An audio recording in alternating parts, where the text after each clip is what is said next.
Bien, ben, merci pour le raid, merci notre ami. Attention, on va faire, si j'arrive à faire le shoot-out. Est-ce que j'ai un petit mono qui peut faire si belle pierre un shoot-out? Merci du coup à notre ami Rêve d'Espace. Bienvenue à tous. Vous avez la commence du coup, point d'exclamation. Ah oui, ça va. Attendez, ça va laguer un petit peu au début, c'est normal. 24 heures de la Vulga. Du coup, pour présenter la 24 heures de la Vulga, ça va laguer un petit peu au début. Il faut que je paramètre les choses vite fait parce que malheureusement le PC est en train de me lâcher. Donc il faut que je quitte ça. J'éteins tout ça. On est là en mode tac. On est en train de stream. On lance ça. Ça, je vais le quitter aussi. Hop. Comme ça, on est bon. Ça, on quitte aussi. Let's go. Tac. Ça c'est quitté, ça c'est éteint, ça c'est éteint, ça en a pas besoin, ça en a pas besoin. Ok. Merci à tous. Normalement vous avez le son de moi du coup. Donc merci du coup aux gens qui sont arrivés.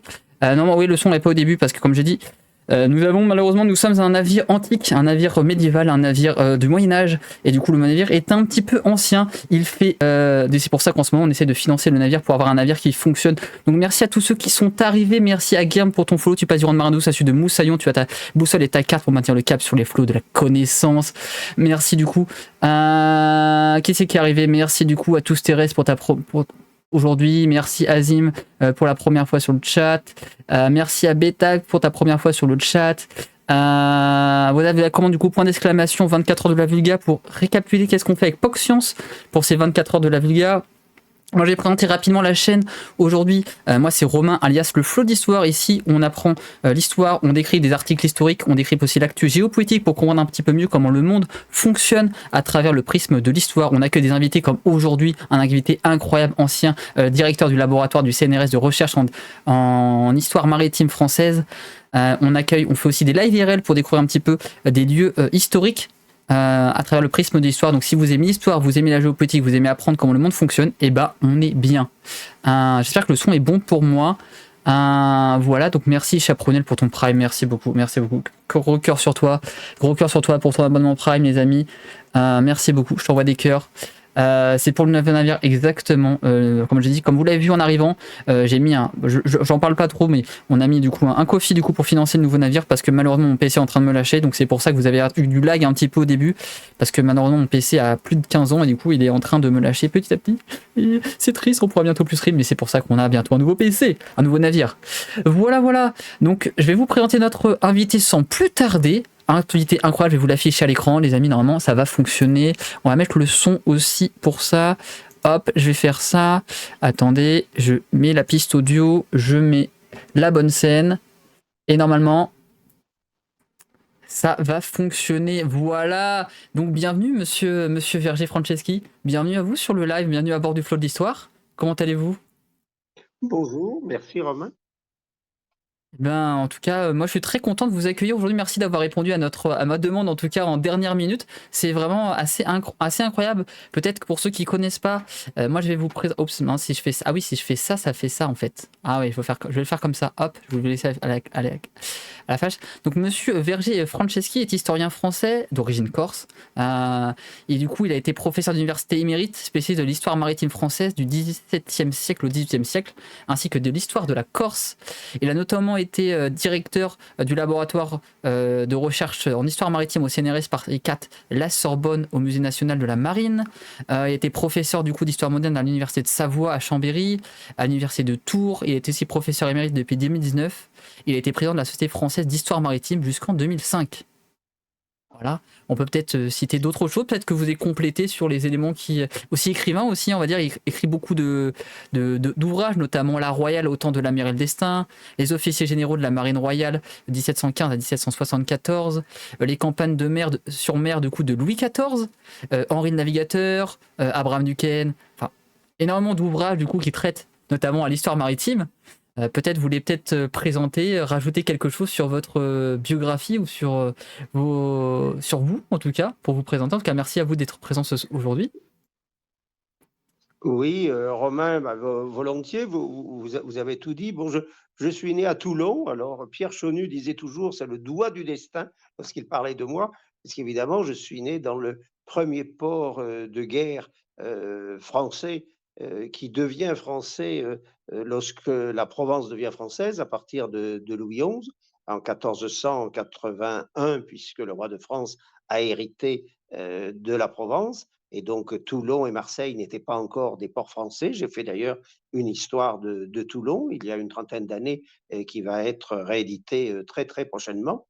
Et donc, ayant des archives sur place qui avaient été peu exploitées, quand j'étais jeune étudiant à l'université de Nice, où j'avais fait mes années de licence après avoir fait Hippocagne au lycée de Toulon, j'ai dû choisir un sujet de master, comme on dit aujourd'hui. À l'époque, ça ne s'appelait pas un master, c'était un mémoire de maîtrise, tout simplement. Et j'avais donc choisi un sujet sur les officiers de marine provençaux. C'est quelque chose qui n'intéressait absolument personne. Et il fallait avoir un point commun entre tous ces officiers. Donc j'avais pris ceux d'une escadre en 1756, qui était une escadre victorieuse, la première escadre de la guerre de 7 ans, qui avait pu reprendre l'île de Minorque aux Anglais. Ça avait été un très beau succès du chef de l'escadre, qui était le marquis de la Galissonnière. Et ce mémoire de maîtrise, par le plus grand des hasards, bon, il était assez volumineux, 320 pages, ce qui était beaucoup à l'époque pour un master, a eu la chance d'être couronné par l'Académie de marine, qui était là tout à fait dans sa mission et qui continue à la faire aujourd'hui, c'est-à-dire d'encourager des études maritimes auprès de jeunes étudiants. Bon, j'avais 21 ans. Et après les concours de recrutement pour devenir prof dans le secondaire, en collège, lycée, pendant une dizaine d'années, j'ai continué dans cette voie grâce à cet encouragement finalement. Et j'ai fait mes 2 doctorats, le doctorat en histoire sur la première école navale française, qui est une école tout à fait intéressante, installée au Havre, puisque j'avais été nommé professeur au Havre. Et c'est cette école, sous Louis XV, en 1773, qui a été la première à avoir émis l'idée, ça n'a pas pu être réalisé à cause des parents d'élèves, de faire apprendre la natation aux officiers de marine. Un officier de marine ne devait pas savoir nager, parce que s'il sait nager, il va souffrir longtemps en cas de naufrage. Donc il vaut mieux couler tout de suite, et ça restera vrai jusqu'au Titanic. Jusqu'en 1912, on n'apprenait pas à nager. Et après, j'ai fait cette seconde thèse dont vous avez parlé, qui est celle qui est consacrée aux officiers d'Ancien Régime, aux officiers généraux, que ce soit Abraham Duquesne, que ce soit Jean Bart, que ce soit Duguay-Trouin, le maréchal de Tourville, qui était à l'époque un doctorat d'État, ès-lettres, ce qui a disparu donc aujourd'hui, malheureusement, parce que c'était un énorme travail qui permettait de très beaux travaux. Pierre Chonu avait fait un travail colossal sur Séville et sur l'Atlantique. Et après, donc, eh bien, j'ai continué mon bonhomme de chemin dans des endroits qui n'étaient pas forcément très maritimes, en particulier l'université de Savoie, qui m'avait beaucoup plu. Mais à part travailler sur le lac Léman, ce que je n'ai pas fait d'ailleurs, il n'y avait pas beaucoup de ports de guerre, évidemment, du côté de Chambéry ou d'Annecy. Et après, bon, j'ai eu la chance de diriger effectivement ce laboratoire d'histoire et d'archéologie maritime, qui était une unité de recherche qui existe toujours d'ailleurs à la Sorbonne, du CNRS pendant plusieurs années. Voilà. Très bien. Et pour rentrer un petit peu dans le vif du sujet de l'histoire maritime, un petit peu avec le CNRS, d'où vient peut-être les origines de la marine française? Alors la marine française, c'est un outil évidemment extrêmement précieux pour le royaume, mais il ne faut jamais oublier ce que nos contemporains oublient aujourd'hui, c'est que la France est un ensemble de provinces qui sont devenues françaises petit à petit. Et on l'a dit pour la Provence, donc 1481, donc Marseille, Toulon deviennent des ports français. Tout simplement parce que le dernier comte de Provence, qui est Charles III, lègue la Provence à son cousin germain, le roi de France Louis XI, avec une idée extrêmement intelligente, c'est que la Provence était menacée par les barbaresques, par les pirates, qui étaient aussi bien languedociens, biterrois, monégasques, génois, et par conséquent, il n'y a pas que les barbaresques. Et le comte de Provence se dit, ben, il faut que je fasse un testament Et le seul moyen pour que la Provence soit protégée des rivalités, de la maison d'Anjou, des barbaresques, c'est qu'elle soit appuyée au royaume de France, parce qu'en cas d'attaque, eh bien, Louis XI enverra des troupes vers le sud en partant depuis Paris. La Bourgogne est française depuis très peu de temps, depuis 1477, qui est la mort de Charles le Téméraire, le duc de Bourgogne. Et donc, la Provence commence à donner une façade maritime à un royaume qui n'avait que la Normandie. Il n'y avait que le Havre comme port qui était en gestation, puisqu'il ne sera créé par François Ier qu'en 1517, de façon à riposter à la création de Portsmouth et de Plymouth par les Anglais, par la Royal Navy, qui venait d'être créée en 1509. Le deuxième héritage considérable, c'est la Bretagne. Le roi de France, Henri II, qui succède à son père François Ier à la mort de celui-ci en 1547, il a la chance d'avoir une mère, Claude de France, qui est la fille d'Anne de Bretagne et qui est la petite fille de François II, dernier duc de Bretagne. Donc, il est tout à fait faux de penser que la France était éprise d'un impérialisme ou d'un jacobinisme épouvantable et qu'elle voulait s'emparer de tas de choses. Eh bien, Henri II, il hérite de son père du royaume de France et il hérite de sa mère du duché de Bretagne. Ceci est très important à comprendre jusqu'à aujourd'hui, notamment pour le problème des langues. Parce que lorsque vous avez 20 vaisseaux à Toulon qui vont partir vers des destinations que l'on est à peine en train de découvrir. Jacques Cartier va découvrir le Canada en 1534, c'est-à-dire au moment où la Bretagne est française depuis à peine 2 ans. Eh bien, lorsque vous avez 20 vaisseaux avec, sous Louis XIV, 1000 marins qui partent, ça fait 20 000 hommes qui partent de Toulon, qui va devenir un grand port de guerre. Et lorsque ces vaisseaux vont arriver au Canada, plus tard aux Antilles sous Richelieu, et revenir vers Brest, on prétend que les marins ne savaient dire que 2 mots, le pain et le vin, puisqu'on ne pouvait pas parler le breton quand on était provençal. Et donc à Brest ou à Saint-Malo, ils baragouinaient, le nom viendrait, paraît-il, de là, je ne suis pas linguiste, mais c'est possible, ils demandaient du pain et du vin, et Brest va devenir peu à peu un deuxième port important, et la France est donc en train de se créer. Ce qui fait qu'aujourd'hui, quand vous passez du côté de la rue de Rivoli et que vous voyez le tombeau de Coligny, Coligny, amiral de France, la plupart de mes étudiants ont toujours cru, avant qu'on leur explique le pourquoi, que la France de l'époque, c'était la France quasiment d'aujourd'hui, et qu'un amiral de France sous François Ier, eh ben, ou sous Henri III, ou sous tous les Valois, c'était l'équivalent de ministre de la Marine aujourd'hui. Pas du tout. L'amiral de France, c'est l'amiral d'Île-de-France, c'est-à-dire amiral de Normandie, qui avait autorité sur les côtes de la Normandie parce qu'elles étaient du ressort du Parlement de Paris, Normandie-Picardie. Et donc, la marine est à l'origine de l'extension du Royaume de France avec une unité qui se crée, linguistique. Le Collège de France est créé comme par hasard en 1530 par François Ier pour permettre une langue commune entre des Provençaux et puis des Bretons. Et la marine est donc à l'origine de cette unité qui ne sera réalisée que 150 ans après avec Colbert. C'est Colbert qui va réunir la façade du Levant, Toulon, Marseille, et la façade du Ponant, Brest, Saint-Malo. Et donc ça, c'est une unicité. On n'a pas du tout la même chose pour la péninsule italienne qui est purement méditerranéenne. On n'a pas du tout la même chose pour la Castille qui est purement atlantique, ou l'Aragon qui est purement méditerranéen, ou le Portugal qui est purement atlantique. La France a cet avantage qui est un atout, un énorme patrimoine littoral, mais qui est un inconvénient considérable, parce que pour aller de Toulon à Brest, il faut contourner une Espagne ennemie, un Portugal qui peut changer de camp suivant les époques, et donc les marins de Toulon qui arrivent à Brest, ils arrivent souvent épuisés, notamment par le scorbut, qui se déclare au bout de 68-75 jours de mer.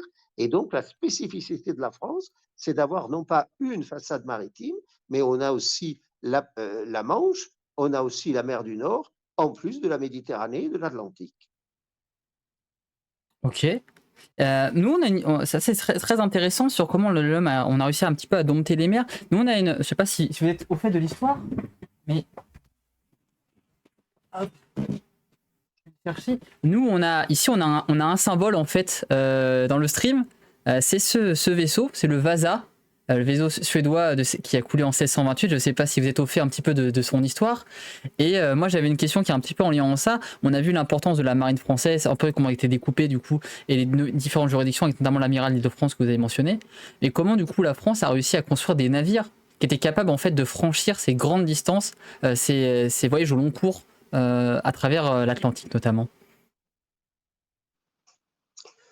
Le Vasa, c'est un vaisseau qui est déjà un peu tardif, puisque c'est 1628, c'est le moment où Richelieu vient d'arriver au pouvoir en France comme principal ministre en 1624.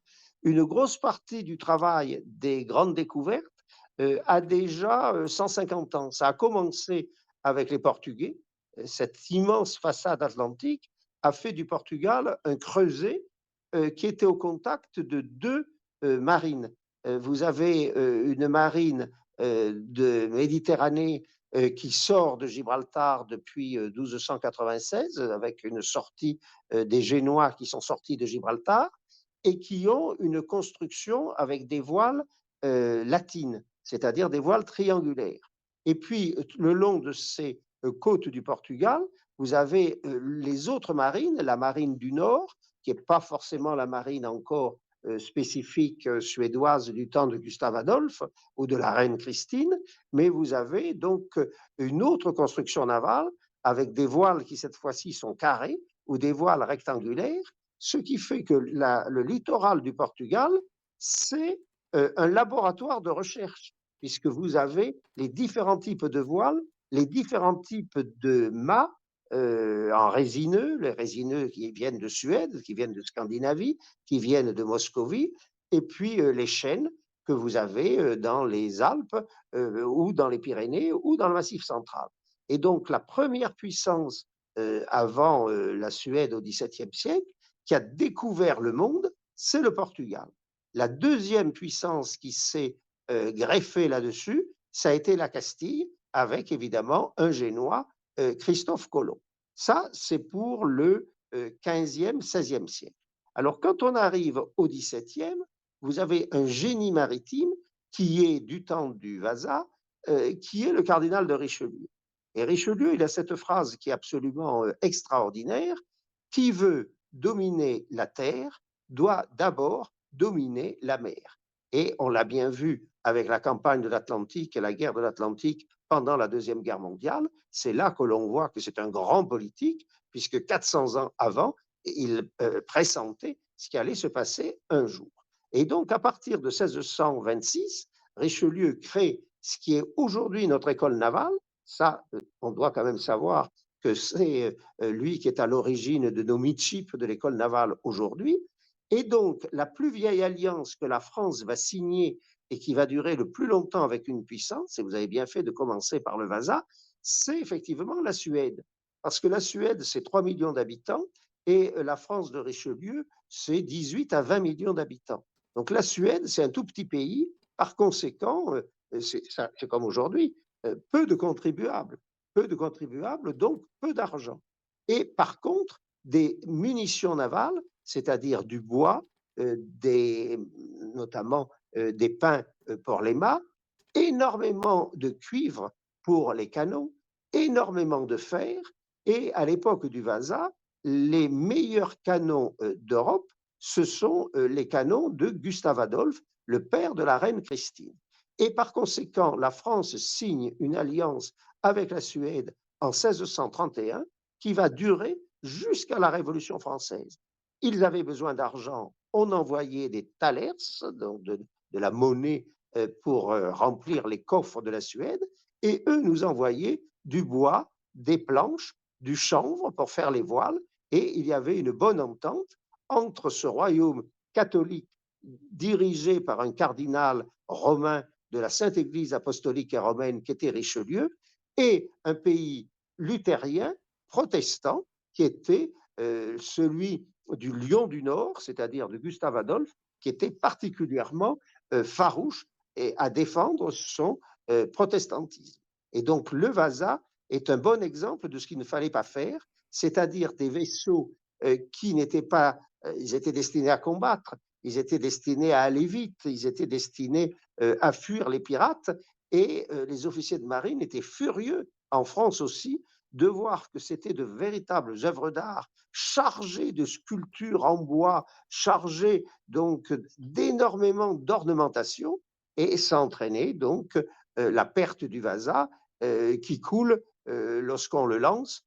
C'est tout à fait le film de Louis de Funès avec le petit baigneur, où vous avez donc le bâtiment qui sombre le jour de son départ. Par contre, du côté français, c'est vraiment le départ de la marine française, et Richelieu est le fondateur de la marine française à cette époque. Oui, oui, ça c'est une grande histoire. Et après, bon, malheureusement, la marine française n'a pas eu la suite qu'elle aurait mérité après Richelieu pour pas mal d'événements. Quel était du coup ce rôle qu'on lui a donné à travers le temps, peut-être à la marine française? Alors, la marine française, elle commence évidemment par créer des infrastructures.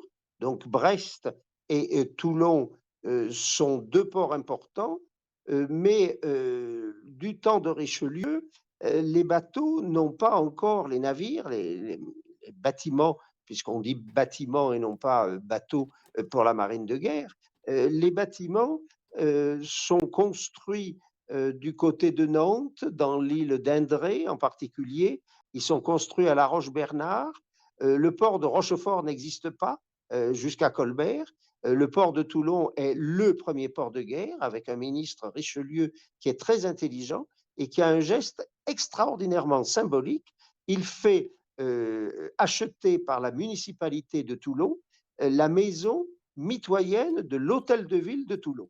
Et on fait des portes de communication entre les deux immeubles, et par conséquent, le nouvel hôtel de ville regarde vers la mer au lieu d'avoir peur de la mer. Jusqu'à présent, il avait peur des barbaresques, et il va y avoir donc une très belle porte qui existe d'ailleurs toujours aujourd'hui, qui a été aménagée ensuite par Pierre Puget au XVIIe siècle, plus tard au XVIIe siècle, dans les années 1657-1660. Toulon va regarder la Méditerranée pour s'en emparer. Et donc, les ports de Richelieu, c'est Toulon, c'est surtout Le Havre, parce que le fondateur du port du Havre a laissé son nom à la plus belle place du Havre aujourd'hui, c'est la place Duchillou. Et Duchillou, c'est l'arrière-grand-père de Richelieu. Il était vice-amiral de Bretagne, et c'est lui qui a posé la première pierre du port du temps de François Ier. Et donc, Le Havre va être un port créé par le cardinal qui y aménage une citadelle, des portes avec les armoiries de Louis XIII et des armoiries également du cardinal. Et le troisième port auquel on ne s'attend pas, c'est Brouage. Brouage, qui est un port catholique, qui est là pour mater un port protestant qui est à côté, qui est La Rochelle. Et la guerre entre Brouage et La Rochelle est quelque chose d'épouvantable, au point que les protestants vont aller jeter dans la rade de Brouage dans ces années 1573-1628 des vieilles carcasses de bateaux remplies de pierres. Et par conséquent, ça va ensabler Brouage. Et vous avez cette magnifique citadelle aujourd'hui, quand vous allez à Brouage, qui se trouve en plein milieu des terres, en plein milieu des herbes folles et du gazon, alors que c'était fait pour défendre un port de guerre. Et donc ça, ce sont les trois ports de Richelieu, Toulon, Brouage et Le Havre. Et puis, le tirant d'eau des bateaux va augmenter. Sur un navire de Richelieu, vous avez 60 canons. Sur un bâtiment de Colbert, 40 ans plus tard, en 1669, eh ben, vous montez à 74, 100, voire 120 canons sous le fils de Colbert. Et donc, Brouage n'est plus utilisable. On va donc créer, et c'est le cousin germain de Colbert, Colbert du Terron, qui va créer Rochefort en 1665, qui est aujourd'hui un site merveilleux. Moi, j'adore aller à Rochefort. On est toujours sous Louis XIV.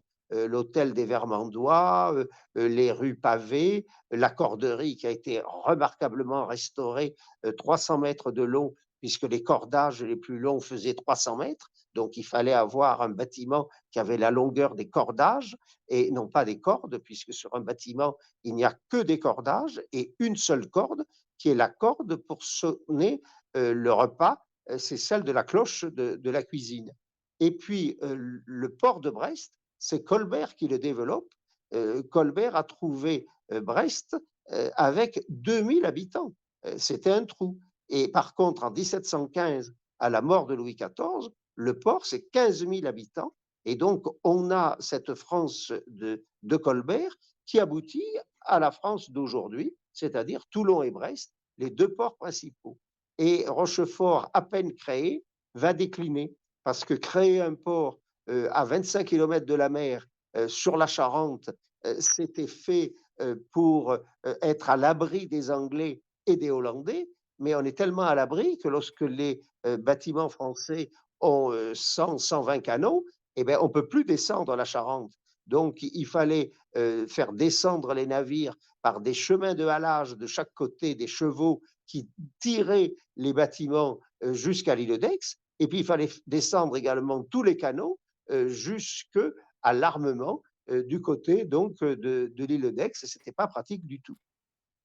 Il y a une question, des questions du chat aussi qui a un rapport à ça. Vous avez parlé notamment de Colbert qui a un peu réformé la marine. Vous avez évoqué rapidement en fait Vauban aussi, qu'on connaît bien du coup pour les stèles Vauban. Et la question qui était en lien avec ça entre ces deux personnages, c'est quelle était en fait, est-ce que en fait la marine française aurait été aussi puissante, aurait eu le même effet sans en fait l'impact et l'aspect Vauban en fait, sans les avancées de Vauban.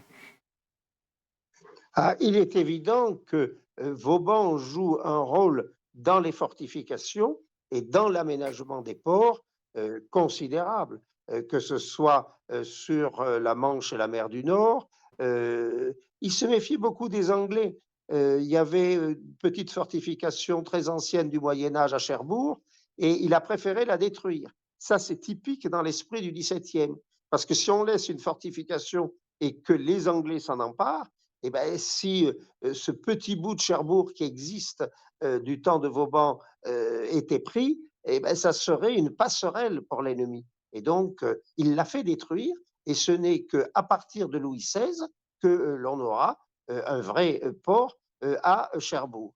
À Toulon, Vauban a fait faire des travaux absolument considérables, avec parfois des erreurs, notamment détourner des eaux, un canal qui va aller vers un pont, qui est le pont du Las, et ce détournement des eaux va être préjudiciable au vaisseau parce que cette eau de mer uniquement sans l'eau du canal va être remplie de vers, ces vers qui attaquent le bois, ce qui n'était pas le cas auparavant. Mais c'est Vauban qui va faire ce que l'on appelle toujours à Toulon aujourd'hui la darse Vauban. Darse est un mot arabe, comme beaucoup de mots dans la marine. Amiral est un mot arabe, hein, c'est émiral. Émir, c'est l'émir de la mer. Arsenal, c'est un mot arabe, c'est l'endroit où on construit des bâtiments. La darse, la darsène, ce sont également des mots qui viennent de la rive sud de la Méditerranée. Et Vauban a joué un rôle de constructeur de fortifications absolument considérable.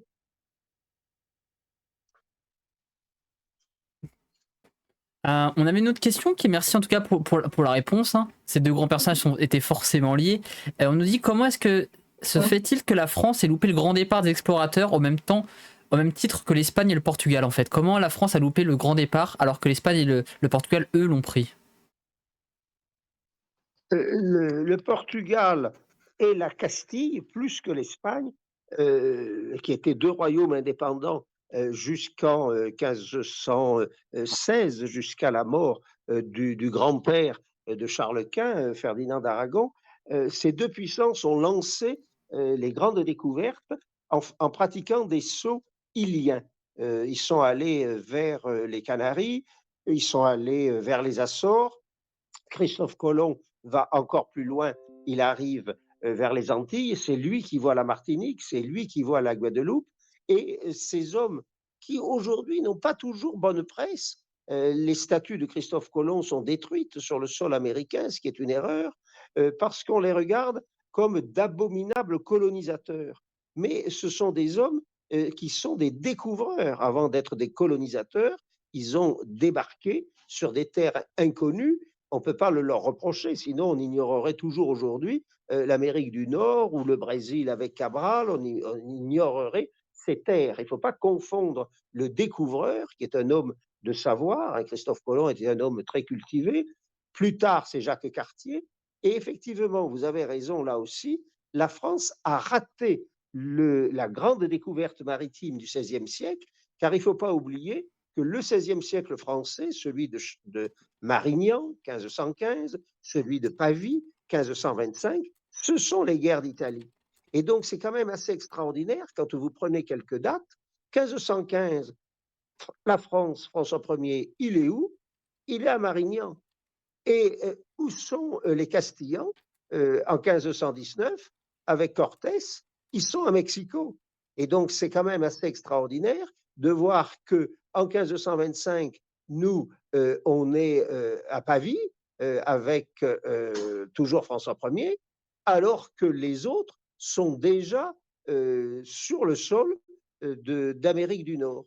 Et donc, la France n'a pas besoin à l'époque de la mer. Elle a 20 millions de sujets sous Louis XIV, elle en avait 16 sous François Ier. C'est le pays de la douce France, l'agriculture, on est dans une zone particulièrement agréable, on a du blé, on a du vin, c'est-à-dire les plantes de la Bible, hein, l'hostie, le sang du Christ, le corps du Christ, on a des oliviers en Provence, on n'a pas besoin. Les Anglais, tout petit pays, 6, 7 millions d'habitants, la Castille 4, l'Aragon 2, et donc eux, ils manquent de ressources et ils sont allés chercher quelque part ce qui sera les civilisations précolombiennes, l'or, l'argent, dès le temps de Christophe Colomb et de ses successeurs. Donc les guerres d'Italie, qui ont été réhabilitées aujourd'hui par certains bons livres du reste, je pense à Le Fur, ces guerres d'Italie ont localisé la dynamique française dans le Milanais, la Lombardie, la conquête du royaume de Naples à partir de Charles VIII, qui se poursuit sous Louis XII, alors que la péninsule ibérique, elle part avec Magellan vers Calicut, elle part vers les Indes orientales, et la Castille part vers les Indes occidentales. Et donc, à partir de ce moment-là, on a un retard que Richelieu va combler. 1635, prise de la Guadeloupe par quelqu'un qui s'appelle Monsieur donc, de l'Olive, et par la conquête de la Martinique en 1635, qui s'appelle celui qui la découvre et qui s'en empare au nom de Louis XIII. C'est Pierre Belin d'Esnambuc, qui est un ancêtre direct de l'impératrice Eugénie de Montiro. C'est assez amusant, la femme de Napoléon III. Et aujourd'hui, évidemment, ces hommes sont mal vus dans ce que l'on appelle le wokisme, justement, mais il fallait bien que quelqu'un, un jour, aille découvrir la Martinique. Alors, ce n'était peut-être pas une raison pour soumettre les populations, mais il fallait bien les découvrir. Et aujourd'hui, on a débaptisé, d'ailleurs, à Paris, la rue de l'Olive, on a tronqué une partie du nom du découvreur. Ok. Super, super intéressant. On nous dit merci du coup pour les réponses qui sont très, très intéressantes et très enrichissantes. Bah nous on va très bien. On nous demande comment on va. Bah, je pense qu'on va bien. On parle d'histoire maritime. Donc moi je suis très content avec quelqu'un qui a un puits de savoir sur le sujet. Donc moi je suis aux anges. Donc je suis très content. J'espère que ça vous plaît aussi dans le chat, les réponses qui sont faites par Monsieur Michel Verger Franceschi. Donc merci à vous pour ces échanges. Moi j'aurais une autre question pour vous sur ces aspects. Vous avez parlé de Richelieu, vous avez parlé de Colbert, de Vauban du coup pour les apports sur la marine française. Qu'est-ce qui a fait qu'il n'y a pas eu cette transition, que ça a pu perpétuer en fait cette tradition française de la marine française efficace et fonctionnelle? Alors, il y a un historien anglais qui a parfaitement raison de dire, en France, la marine, c'est l'histoire d'un homme. Alors, ça a été vrai, elle a été victorieuse sous Richelieu. Et puis, les navires en bois, ils pourrissent. Et donc, entre Richelieu 1626 et la mort de Colbert 1683, vous avez 60 ans, Et donc, il a fallu reconstruire des vaisseaux avec Colbert, et qui est le deuxième refondateur de la marine. Et puis, son fils Seignelay meurt à son tour, après avoir eu quelques défaites, comme la défaite de la Hougue, par exemple, en 1692. Et il faudra attendre très longtemps, jusqu'à Choiseul, sous Louis XV, pour avoir à nouveau un grand ministre de la Marine, puis Sartine sous Louis XVI, et enfin, au XIXe siècle, Napoléon III lui-même, qui s'intéressera beaucoup à la marine. Et donc, cet historien anglais vous dit, en France, la marine est une histoire individuelle d'un homme. Et en Angleterre, c'est l'histoire d'un peuple.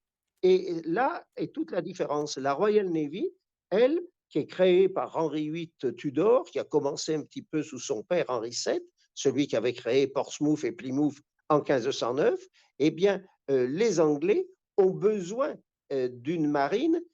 Vous n'avez pas de vin. Les Anglais, ils aiment bien l'alcool, toujours aujourd'hui. Donc, c'est vrai que le vin de Bordeaux, le regret de cette Aquitaine qui leur avait été apporté par Aliénor d'Aquitaine, ça a beaucoup joué.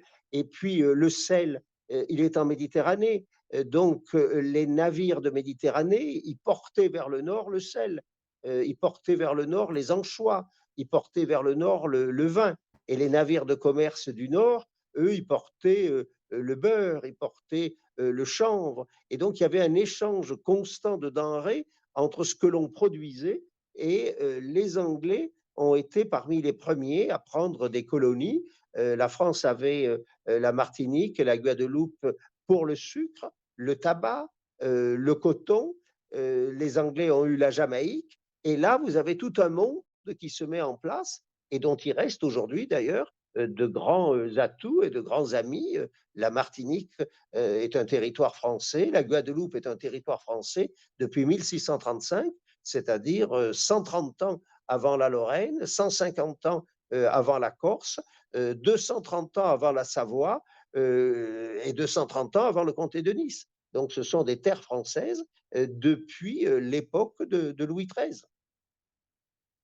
C'est vrai qu'on n'y pense pas, mais on se rend compte que ces territoires des Antilles sont plus français, enfin, plus anciennement dans le territoire français que d'autres territoires du territoire métropolitain, quoi. C'est ça qui est assez dingue quand on Ah oui, le prend. on est en Martinique, à Fort-de-France, l'ancien Fort-Royal. On est en France depuis plus de 400 ans, et à Nice depuis un peu plus d'un siècle.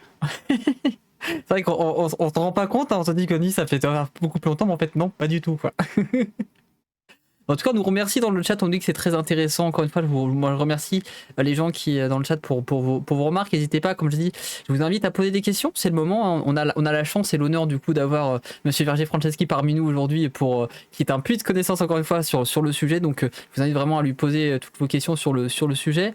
Moi, j'aurais une question sur la suite. On a parlé, vous avez parlé de Richelieu, de Colbert, de Vauban. Est-ce qu'il y aurait d'autres acteurs importants dans l'histoire de la marine française qui ont eu une implication aussi peut-être prépondérante que ces différents personnages? Alors là, on a parlé, c'est assez injuste, des politiques. Et on a parlé des politiques qui n'embarquent jamais. Colbert, Richelieu, ce ne sont pas de grands combattants. Et donc, une armée, puisque la marine, c'est une arme de guerre, au même titre que la cavalerie, qui est beaucoup plus chic, parce qu'un officier de cavalerie, il doit acheter le régiment, il achète les chevaux, c'est donc la haute noblesse qui sert dans la cavalerie. La noblesse moyenne sert dans l'infanterie, et puis la noblesse très pauvre de Bretagne et de Provence, on ne peut pas acheter un bateau, on ne peut pas acheter un équipage.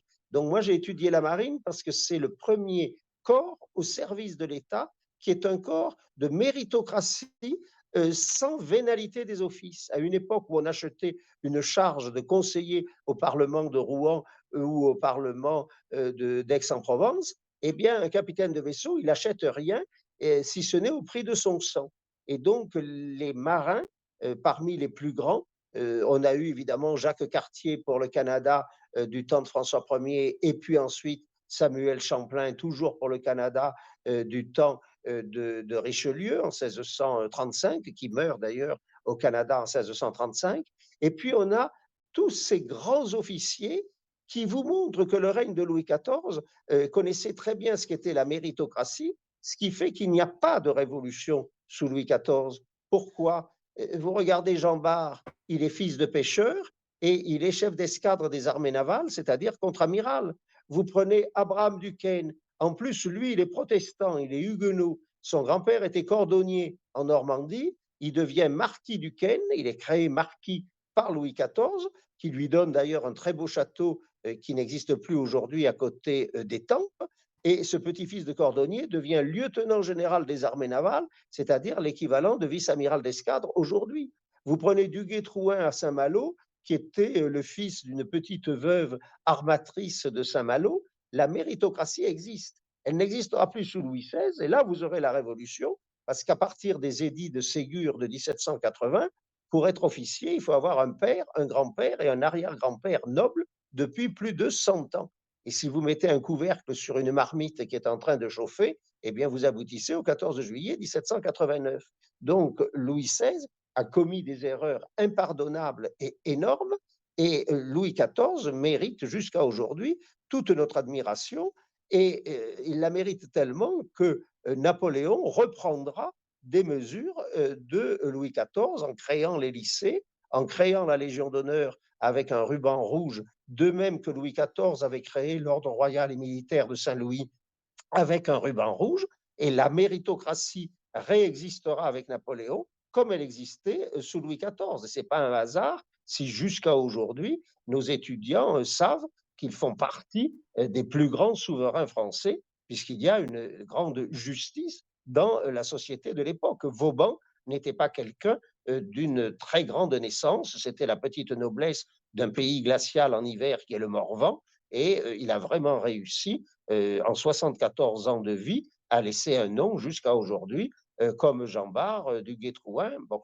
Donc les combattants ont joué un rôle considérable. Les choses vont se gâter au XVIIIe siècle parce que Louis XV n'a pas mis le paquet, si je puis dire, sur la marine.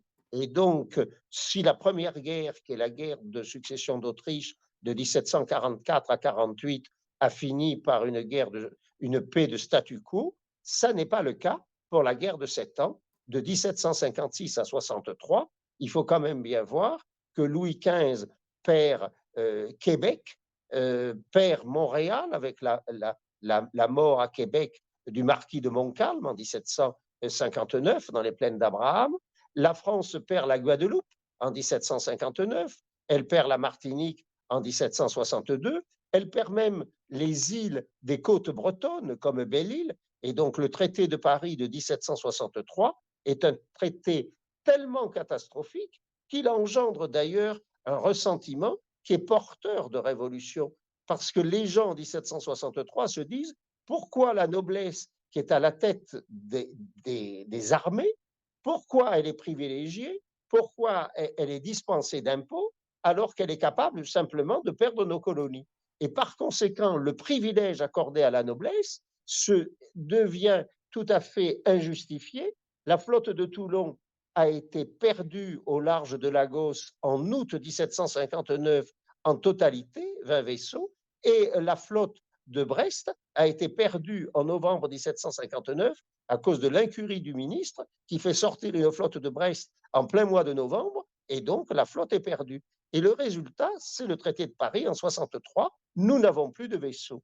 Et alors, on a deux ministres, le duc de Choiseul, sous Louis XV, et monsieur de Sartine, que l'on appelait Sardine, et qui a donné son nom à un bâtiment qui s'est échoué dans le port de Marseille, ce qui fait que la Sardine a bouché en effet le port de Marseille, c'est vrai, ce bâtiment a bouché la rade, et donc qui ont essayé avec ensuite le maréchal de Castres, qui est le dernier grand marin de la marine sous Louis XVI, qui ont restauré la marine, qui a bien fini l'Ancien Régime avec la guerre d'indépendance américaine. Il est évident que de 1778 à 1783, tous les contemporains du marquis de Lafayette, du bailli de Suffren, du comte de Grasse ont été les héros de cette démocratie qui préfigurait la Révolution et qui annonçait la naissance d'un État démocratique qui sont les États-Unis d'Amérique à partir de 1776, qui vont déboucher sur l'idée d'un État sans un souverain héréditaire. Ça sera Washington pour les États-Unis, Et en France, ça débouchera sur le directoire, le consulat, le premier consul et Napoléon à nouveau. Merci pour ces réponses. Moi, je rappelle aux gens qui nous écoutent, à nos moussaillons qui sont sur le pont du flot de l'histoire, n'hésitez pas à poser, je vous invite même à poser vos questions, si vous avez des questions, vous avez des précisions de notre invité, même si les réponses sont extrêmement précises et intéressantes. Ah, je suis pas le seul du coup à être un peu malade. Du coup, nous on était sur les différents acteurs. Est-ce qu'aujourd'hui on peut voir peut-être à travers le temps un petit peu les intérêts de la marine française, quels étaient ses intérêts, qu'est-ce qu'elle a défendu en fait comme intérêt et objectif?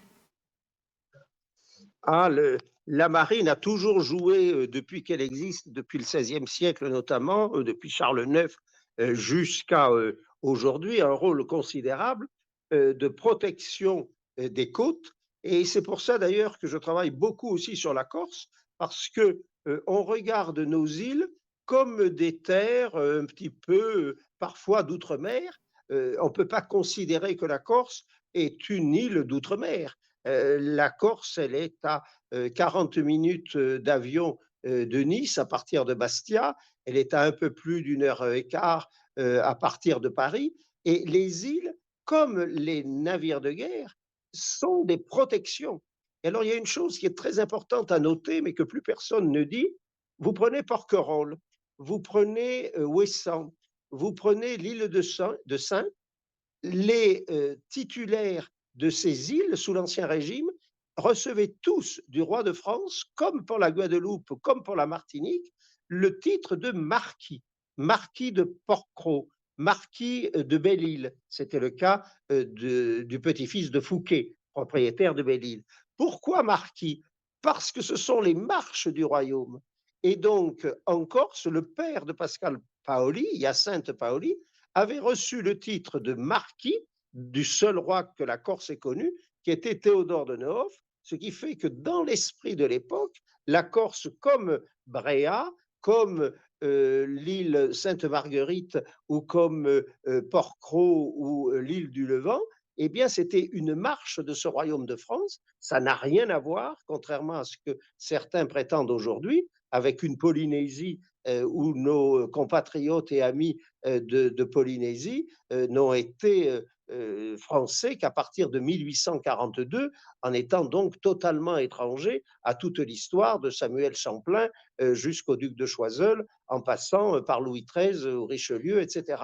Et par conséquent, c'est important de dire ce genre de choses pour éclairer un avenir, en particulier l'avenir de la Corse avec une autonomie qui est en question. Je prépare d'ailleurs un travail là-dessus pour une publication très prochaine, pour comprendre ce qu'est et ce que sont les îles que l'on compare, notamment pendant la Deuxième Guerre mondiale, avec cette Corse qui a été le premier morceau de la France libérée, comme l'a dit le général de Gaulle en 1943. C'est un porte-avions. Une île, c'est un porte-avions qui protège le continent qui est derrière.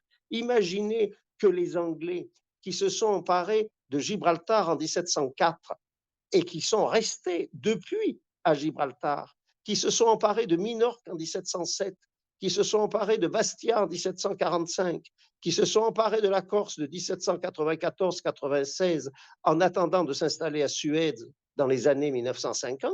Imaginez que les Anglais soient installés dans l'île de Corse. Eh bien, le porte-avions, c'est la Royal Navy qui menace le premier port de guerre français, Toulon, et le premier port de commerce français, c'est-à-dire Marseille. Et depuis que les Anglais se sont installés à Gibraltar, Toulon n'est plus le premier port de guerre français, c'est Brest. Et Marseille n'est plus le premier port de commerce français, c'est Bordeaux. Et donc, la mutation s'est faite entre 1704 et 1789. Et donc, une île, ce n'est pas la peine de discuter sur des caractères uniquement politiques, c'est-à-dire autonomie, indépendance, etc. C'est un caractère stratégique. Et vous avez un excellent exemple de l'importance stratégique d'une île, en deux mots, d'une île, c'est Catherine II de Russie. Les lettres de Catherine de Russie à Pascal Paoli, c'était il faut châtier ces coquins de Français parce qu'elle voulait avoir deux escales qui étaient Bastia et Ajaccio, qui sont maintenant deux ports français, parce que pour reposer une escadre qui partait de Saint-Pétersbourg, de Leningrad, qui arrivait pour menacer l'ennemi traditionnel de la Russie, c'est-à-dire Istanbul, Constantinople, il fallait 10 à 11 mois de mer. Au bout de 65 jours, 68, 75 au maximum, le scorbut se déclare. Donc, les mandarines à feuilles, où c'est qu'on les a, les clémentines? En Corse, les oranges en Corse, les citrons en Corse. C'est la raison pour laquelle Hamilton était gouverneur de Naples, et c'est la raison pour laquelle sa femme est devenue la maîtresse de Nelson, tout simplement parce qu'il voulait lui aussi la Sicile, la Sardaigne, le royaume de Naples, de façon à avoir de la vitamine C pour la Royal Navy. Et donc tout ça, on ne peut pas l'oublier. Il ne faut pas oublier aujourd'hui que nous sommes dans des situations difficiles. Lorsque la fameuse opération spéciale de Russie a commencé contre l'Ukraine, quelle a été la première chose que l'on a vue à la télévision? C'est l'île des serpents. Lorsqu'on nous parle de la Chine et de son premier voisin qui peut être en danger, c'est l'île de Taïwan. Et donc les marines, comme les îles, ce sont des endroits stratégiques qui jouent un rôle majeur, et on s'en est aperçu pendant la Deuxième Guerre mondiale. C'est une magnifique explication sur le rôle. J'ai bien aimé la petite référence aux îles comme la Corse qui sont des porte-avions pour défendre du coup l'hexagone. On dit plutôt dire mexagone que métropole apparemment. Aujourd'hui, il faudrait plutôt dire hexagone que métropole. Mais bon, ça c'est un autre débat. On remercie encore une fois sur le chat pour les explications et puis pour la clarification des propos. La Corse est d'ailleurs une île métropolitaine. Voilà. La Corse est une île métropolitaine. Toutes nos îles de Provence, de Normandie, qui ont été perdues, et nous nous en mordons les doigts tous les jours. Il suffit d'interroger des pêcheurs bretons qui regrettent Jersey et Guernesey depuis Philippe Auguste. Et les eaux territoriales et les eaux poissonneuses autour de la Grande-Bretagne, eh bien, nous les avons perdues dans les années 1200. Et aujourd'hui, personnellement, je trouve que c'est dommage. Eh ben, moi aussi, je suis d'accord aussi. Alors, question qui fait suite là. On a évoqué un petit peu l'évolution des intérêts. Moi, j'ai envie de poser la question qui est un petit peu en lien avec celle-là. C'est comment la marine française, elle a réussi, en tout cas, on l'a vu avec parcimonie, à s'adapter au fur et à mesure des situations en fait et du temps, aux autres marines et en fait à son environnement. La marine a eu évidemment énormément de mutations. La première mutation, ça a été la disparition des galères. Nous avions une flotte de galères à Marseille, de même que le pape avait une flotte de galères à son service. À Gênes, il y avait plusieurs flottes de galères. Il y avait celle de la République de Gênes, mais il y avait aussi les 15 galères à peu près de chacune des grandes familles importantes, dont les Doria, par exemple. Andrea Doria est le chef de 2 flottes, la sienne plus celle de la République. Venise avait ses galères, et tout d'un coup, l'artillerie apparaît. Et à partir du moment où vous montez des canons avec de la poudre sur un bâtiment, eh bien, des deux côtés, les rames doivent disparaître. À partir du moment où il y a des canons, il n'y a plus de place pour les rameurs. Et donc, la galère qui existait avec les Étrusques, avec les Carthaginois, avec les Phocéens, avec les Grecs, avec les Romains, avec toutes les civilisations de l'Antiquité, la galère, je dis toujours que c'est l'instrument qui a duré plus longtemps que n'importe quoi dans l'histoire de l'humanité. Vous avez 2000 ans pour la galère. En Baltique, les Russes utilisaient encore des galères en 1830. Et donc, si vous regardez du temps des guerres puniques en 260 avant Jésus-Christ, eh bien, ça fait plus de 2000 ans. L'ordinateur ou la machine à laver, le lave-vaisselle, ils sont loin d'égaler l'instrument qu'a été la galère. Donc, la première mutation, ça a été le canon qui a mis fin à cette marine qui était formidable parce qu'elle était totalement autonome, elle pouvait se déplacer, même quand il n'y avait pas de vent, il suffisait de voguer, puisque c'est une erreur, et ça je le dis pour les jeunes auditeurs, on ne rame pas sur une galère. D'ailleurs, on dit toujours vogue la galère. On voguait. Et donc, on ne rame pas. Les rameurs, contrairement à ce que l'on voit dans la plupart des films, ne voguaient pas, c'est-à-dire ne ramaient pas assis, parce qu'on n'a pas la force. Donc, ils voguaient debout, et quand ils retombaient sur leur banc, c'est-à-dire le banc de nage, ils redescendaient avec leur rame et ils se remettaient debout pour avoir la force musculaire nécessaire de façon à faire avancer cette galère à la force des bras. Ça a été la première révolution. La deuxième révolution, évidemment, ça a été le passage des marines en bois à partir de 1830.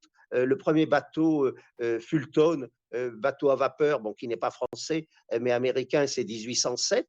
À la même époque, la charrette en bois pour transporter les denrées par terre est remplacée par la première locomotive, donc Stephenson, du côté anglais, en 1830. Et là, on voit malheureusement le premier accroc dans l'importance de la France. Fulton n'est pas français, Stephenson n'est pas français.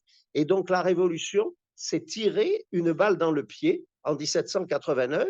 Les officiers de marine, qui étaient presque tous d'un rang nobiliaire, même s'ils n'étaient pas tous nobles, eh bien, ils ont émigré. 1200 émigrés sur 1657. Et lorsque vous avez donc 1200 commandants qui émigrent, c'est-à-dire plus des trois quarts, on comprend Aboukir en 1798, on comprend à Trafalgar en 1805, parce que pour former un bon marin de la marine à voile, il faut 20 ou 30 ans de connaissance des vents, des courants. Et donc, on va passer de cette marine à voile et en bois à une marine en fer, avec une très belle thèse qui est celle de Madame Battesti sur la marine de Napoléon III.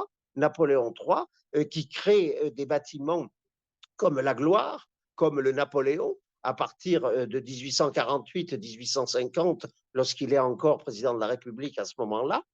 Au passage, j'aime beaucoup dire que le premier président de la République française était corse, puisque c'est Louis-Napoléon Bonaparte qui a été le premier président de 1848 à 52 avant de devenir le deuxième empereur sous le nom de Napoléon III.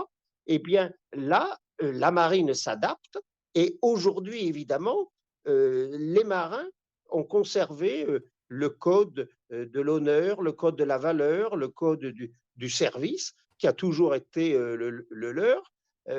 C'est vraiment un corps tout à fait spécifique, qui est un corps difficile, parce qu'à travers les âges, ça a toujours été, à la différence du fantassin du cavalier, un corps de renoncement. Ces hommes jeunes de 20, 25, 30 ans, ils renoncent aux femmes, parfois pendant des mois. Lorsqu'on ne les débarque pas en rentrant des Antilles, ils vont rester 2 ans privés de femmes. Ils sont privés, s'ils sont nobles, de tous les plaisirs. La chasse, on ne chasse pas sur un navire. Le jeu est interdit parce que le jeu, ça entraîne des rixes. Le tabac est interdit parce que si on fume, on peut mettre le feu aux poudres, c'est le cas de le dire, si un mégot ou une pipe venait à tomber. Donc on peut fumer à condition d'être au-dessus d'une bassine d'eau à côté donc du mât principal. Il y avait des mesures qui étaient très très strictes. Mais on voit, et on le voit aujourd'hui avec les sous-marins nucléaires, on le voit avec les porte-avions, la marine non seulement s'adapte à son époque, mais elle adapte une époque. Et regardez la médecine navale a fait faire des bonds considérables à l'ensemble de la médecine. Parce qu'un médecin à bord qui voit quelqu'un qui a les gencives qui saignent, alors ça, c'est plutôt le scorbut. Les dents qui tombent, c'est plutôt le scorbut, mais qui est complètement aphasique et qui a la dysentérie. Ça, c'est plutôt l'eau qui est corrompue. C'est très difficile de faire un diagnostic. Et donc, la médecine navale, comme les techniciens, comme les ingénieurs de marine, comme les commissaires de marine, commissaires des bois, commissaires des fortifications, etc., ont tous joué dans la société un rôle absolument considérable, à partir notamment de 1626, qui est vraiment la date de création en France d'un corps qui a toujours été un corps d'élite et techniquement très développé. Ah, Et une question, merci en tout cas pour la réponse.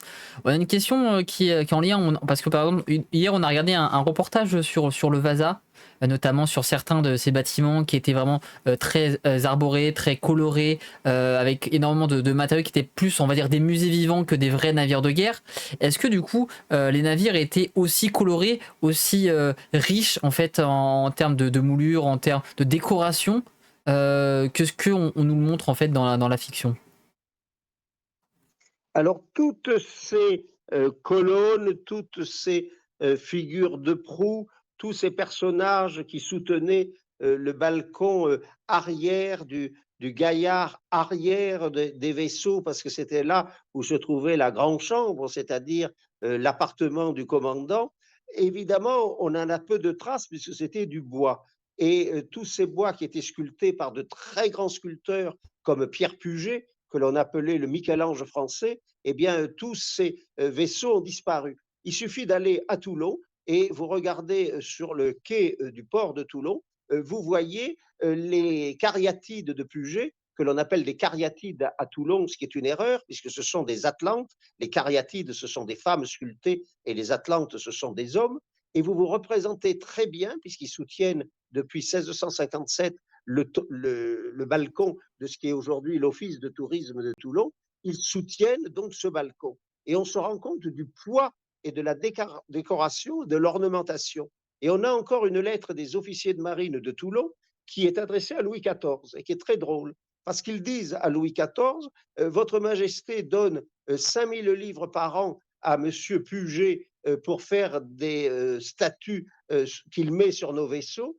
Nous suggérons à Votre Majesté de lui en donner le double et de lui interdire l'accès à l'arsenal, parce que le poids est tellement important que les navires, du coup, deviennent ce qu'on appelle de véritables sabots, c'est-à-dire des bâtiments qui n'avancent plus. Et donc, la rapidité, elle est essentielle, soit pour échapper à une force supérieure, les Anglais, soit échapper à des corsaires. Il y a toujours eu en mer de très grands corsaires. J'ai fait récemment la biographie de Surcouf, qui vient d'être couronné d'ailleurs par l'Académie des sciences morales et politiques la semaine dernière. J'en ai été extrêmement flatté parce que c'est un honneur bon, pour le livre, mais c'est aussi un honneur pour les marins. Et donc, Surcouf, c'est la fin du monde corsaire. C'est le premier chevalier de la Légion d'honneur de Napoléon, de la première promotion de 1804. Et là aussi, on voit bien l'importance que tous les grands personnages, Louis XIV ou plus tard Napoléon, attachés à ce type d'individu. Et il aurait peut-être pu, s'il avait été à la tête de l'armée au lieu de Villeneuve, faire quelque chose à Trafalgar l'année d'après, 1805, la Légion d'honneur c'est 1804, de plus utile que Villeneuve, qui était quelqu'un d'un peu souffrant, parce qu'il faut toujours penser, lorsqu'on étudie un homme, à son état de santé. Si vous prenez Tourville, eh bien Tourville, à la mer, il a été souvent battu ou il a manqué d'audace, mais il crachait le sang en tant que tuberculeux à partir de l'âge de 26 ans. Et ça compte dans un combat. Et vous prenez par contre Abraham Duquesne qui bombarde Gênes à l'âge de 84 ans en 1684 et qui est dans une forme physique éblouissante jusqu'à sa mort et qui est mort d'une crise d'apoplexie à 84 ans en montant dans son lit quelques années plus tard, la santé du chef est toujours extrêmement importante. Très bien. Merci, j'ai montré du coup rapidement, furtivement votre livre qui a été sur Surcouf justement pour en parler. Moi, ça m'amène à la question justement sur ces navires. Quelle était du coup l'importance de ces différentes marines françaises, de ces différents corps d'armée reliés à la marine française à travers le temps? Parce qu'on a vu qu'il y a une situation différente sous Colbert, sous Richelieu, sous du coup Louis XIV, sous Louis XV, sous Napoléon, Napoléon III. Quelle a été du coup son importance au fil du temps? Alors, cette marine donne l'impression évidemment d'être multiple, de changer, d'être plurielle, mais quand vous regardez les grades et les dignités, les grades, lieutenant de vaisseau, capitaine de corvette, capitaine de frégate, capitaine de vaisseau, ils datent de Colbert. Et ce sont toujours les grades actuels, et c'est Abraham Duquesne qui les a créés en 1665 et qui les a dictés à Louis XIV. Et après capitaine de vaisseau, ce ne sont plus des grades, contrairement à ce que croient beaucoup de gens, ce sont des dignités. Alors aujourd'hui, c'est contre-amiral, vice-amiral d'escadre et amiral. Ça date de 1792. Autrefois, un contre-amiral, c'était un chef d'escadre. Un lieutenant général des armées navales, c'est devenu un vice-amiral ou un vice-amiral d'escadre aujourd'hui. Et les amiraux, il n'y en avait qu'un. C'était en général le fils du roi, le comte de Toulouse, le duc de Penthièvre, qui était le fils du comte de Toulouse. Auparavant, le comte de Vermandois, qui était le fils de Louis XIV et de Madame de la Vallière. Donc, la marine est un corps qui est très fier, avec raison, de sa tradition. Et donc, les noms qui sont donnés aujourd'hui à nos bâtiments, le Jean Bart, que j'ai connu, moi, en rade de Toulon, quand j'étais enfant, le Duquesne, où j'ai fait des conférences à son bord il y a quelques années, perpétue le Latouche-Tréville. Et donc, la marine conserve sa valeur, si vous voulez. Ce qui change, c'est la technique du bâtiment. Il est évident qu'un sous-marin ne ressemble plus à une galère du temps de Richelieu. Très bien. Si, je me rappelle, s'il y a des questions, n'hésitez pas encore à les poser. On est là pour répondre à vos questions. Moi, j'aurais une question justement sur cette marine. Quels ont été les enjeux qui ont lié à la marine? Parce qu'on sait que vous avez dit justement qu'il y avait l'importance d'avoir aussi bien une armée sur terre que sur la marine. Mais on peut voir que par exemple entre Louis XIV, Louis XV, Napoléon ou encore Napoléon Ier et Napoléon III, ça n'a pas du tout la même importance. Quels étaient du coup en fait les enjeux qui ont été liés à ces différentes marines? Le premier enjeu, ça a été de déboulonner la puissance espagnole. Si vous regardez le XVIe siècle, c'est Charles Quint. C'est un empire. C'est le plus grand empire du monde, avec pour la France, parler de la France du temps de François Ier, ce n'est pas la France évidemment d'aujourd'hui. Calais est un port anglais jusqu'en 1558. Et François Ier, il est mort en 47. Dunkerque est un port anglais. Il sera acheté aux Anglais en 1662. Quand vous regardez, Nice n'est pas un port français jusqu'en 1860. Les régions qui ravitaillent la marine, comme la Savoie, tout le fromage qui était consommé à bord des vaisseaux du roi, arrivé de Savoie, c'était le gruyère. C'est-à-dire, c'était l'étranger, jusqu'en 1860, comme Nice, jusqu'à Napoléon III. Et par conséquent, la marine, son premier enjeu, ça a été de doter la France, avec Nice, avec Dunkerque, avec Calais, et puis avec la Bretagne, Brest, Saint-Malo, Rochefort qui est créé, doter la France des frontières naturelles. On a même une phrase de 1675 où vous avez Colbert qui dit à propos de Haguenau en Alsace, c'est la marine de Colbert, qui a sauvé Haguenau. Alors on est un petit peu surpris parce qu'effectivement en 1675, le fait que Abraham Duquesne combatte en Méditerranée et soit victorieux du grand amiral hollandais qui était Michel de Ruyter, eh bien ça renforce la puissance française en Alsace et c'est là que se livrent donc d'autres combats qui vont finir par aboutir au fait que Strasbourg va devenir français. Donc ces frontières naturelles, les Pyrénées, les Alpes et puis surtout la Méditerranée, la Manche, la mer du Nord et l'Atlantique, on les doit à la marine française. Donc il y a eu une création de la langue, d'abord, de l'unicité du français. Il fallait que Jean Bart, qui était de Dunkerque, soit compris sur le reste du royaume. Du Guay-Trouin, qui était breton, était par exemple commandant, c'est-à-dire préfet maritime, du port de Toulon dans les années 1730. Donc il y avait cette cohésion. La deuxième chose, c'était donc d'arracher, c'est Richelieu qui le dit en 1635, arracher le sceptre de Neptune à l'Espagne. L'Espagne possède tout. Le Mexique, 1519, le Pérou, 1525, le Chili, 1545, et puis en 1578, le roi de Portugal, bêtement, Sébastien de Portugal, meurt dans une espèce de croisade de fin du XVIe siècle et il est tué en 1578.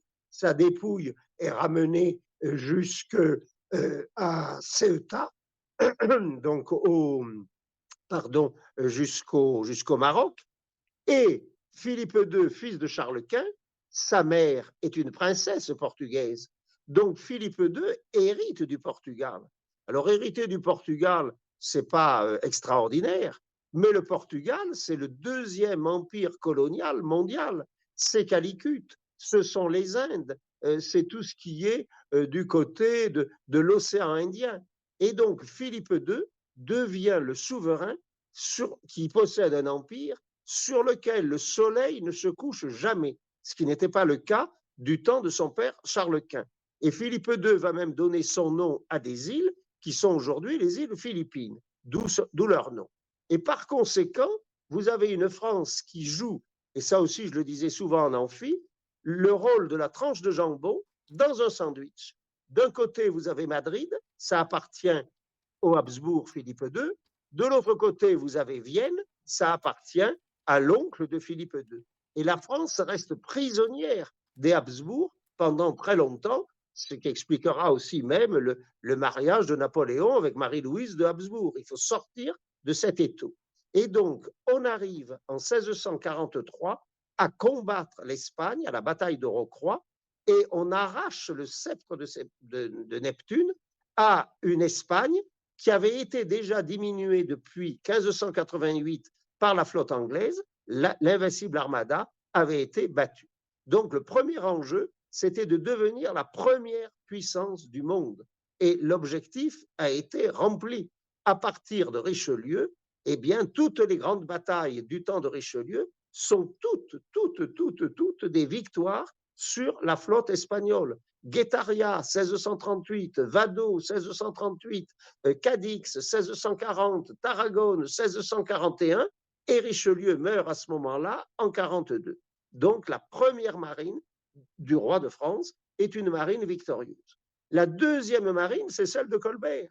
Et il faut arracher cette fois-ci le commerce mondial à un tout petit pays de 3 millions d'habitants, ce sont les Hollandais. Mais les Hollandais, ils ont beau être petits, on les appelle les gueux de la mer, parce qu'ils vont chercher les épices, et les épices, elles se vendent, le poivre, au prix de l'or, et par conséquent, ils ont des colonies de Hollandais, y compris à Rochefort, sur les côtes françaises, et en 1678, après 6 ans de guerre de Hollande, vous avez un Louis XIV qui devient le premier souverain d'Europe et auquel la ville de Paris donne le nom de Legrand, Louis le Grand. Et résultat, c'est que le collège de Clermont, le premier collège de jésuites français qui a été créé à Paris en 1562, change de nom et devient le collège Louis le Grand. Et Napoléon fera de ce collège un lycée, c'est notre actuel lycée, Louis le Grand. C'est dommage que dans le film Napoléon que l'on voit sur tous les écrans, on ne sache même pas que c'est Napoléon qui a créé les lycées. Ça s'adresse aussi à des jeunes qui ignoreront tout quand ils sortiront du film, des universités créées par Napoléon, la Légion d'honneur créée par Napoléon, les lycées créés par Napoléon, le Code civil créé par Napoléon, tout ça disparaît dans le film. C'est un petit peu dommage de dépenser tant d'argent pour faire une œuvre quand on voit nos laboratoires du CNRS qui vivotent avec des sommes absolument toutes petites. Moi, je disposais de 8 000 € pour organiser des publications, pour organiser des colloques. Quand j'entends le nombre de millions d'euros pour faire un film qui n'apprend pas l'authenticité de l'histoire, je partage le point de vue de Jean Tullard qui dit qu'il ne conseille pas à ses étudiants d'aller le voir. Bon, la deuxième chose, à partir du XVIIe siècle, la France est la première puissance du monde et la marine a joué un rôle considérable.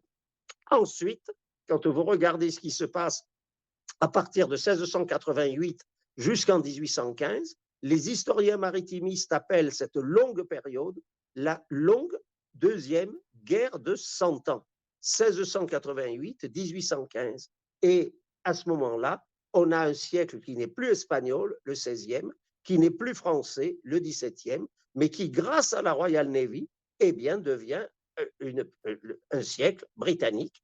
Et on aboutit du Cap au Caire, la volonté des Anglais de posséder toute l'Afrique, l'Égypte, Fachoda, on comprend tout le 19e à partir de ce moment-là. Et on comprend également la guerre, parce qu'il ne faut pas oublier qu'en 1905, le Kaiser, c'est-à-dire l'empereur d'Allemagne, dit « l'avenir de l'Allemagne est sur l'eau ».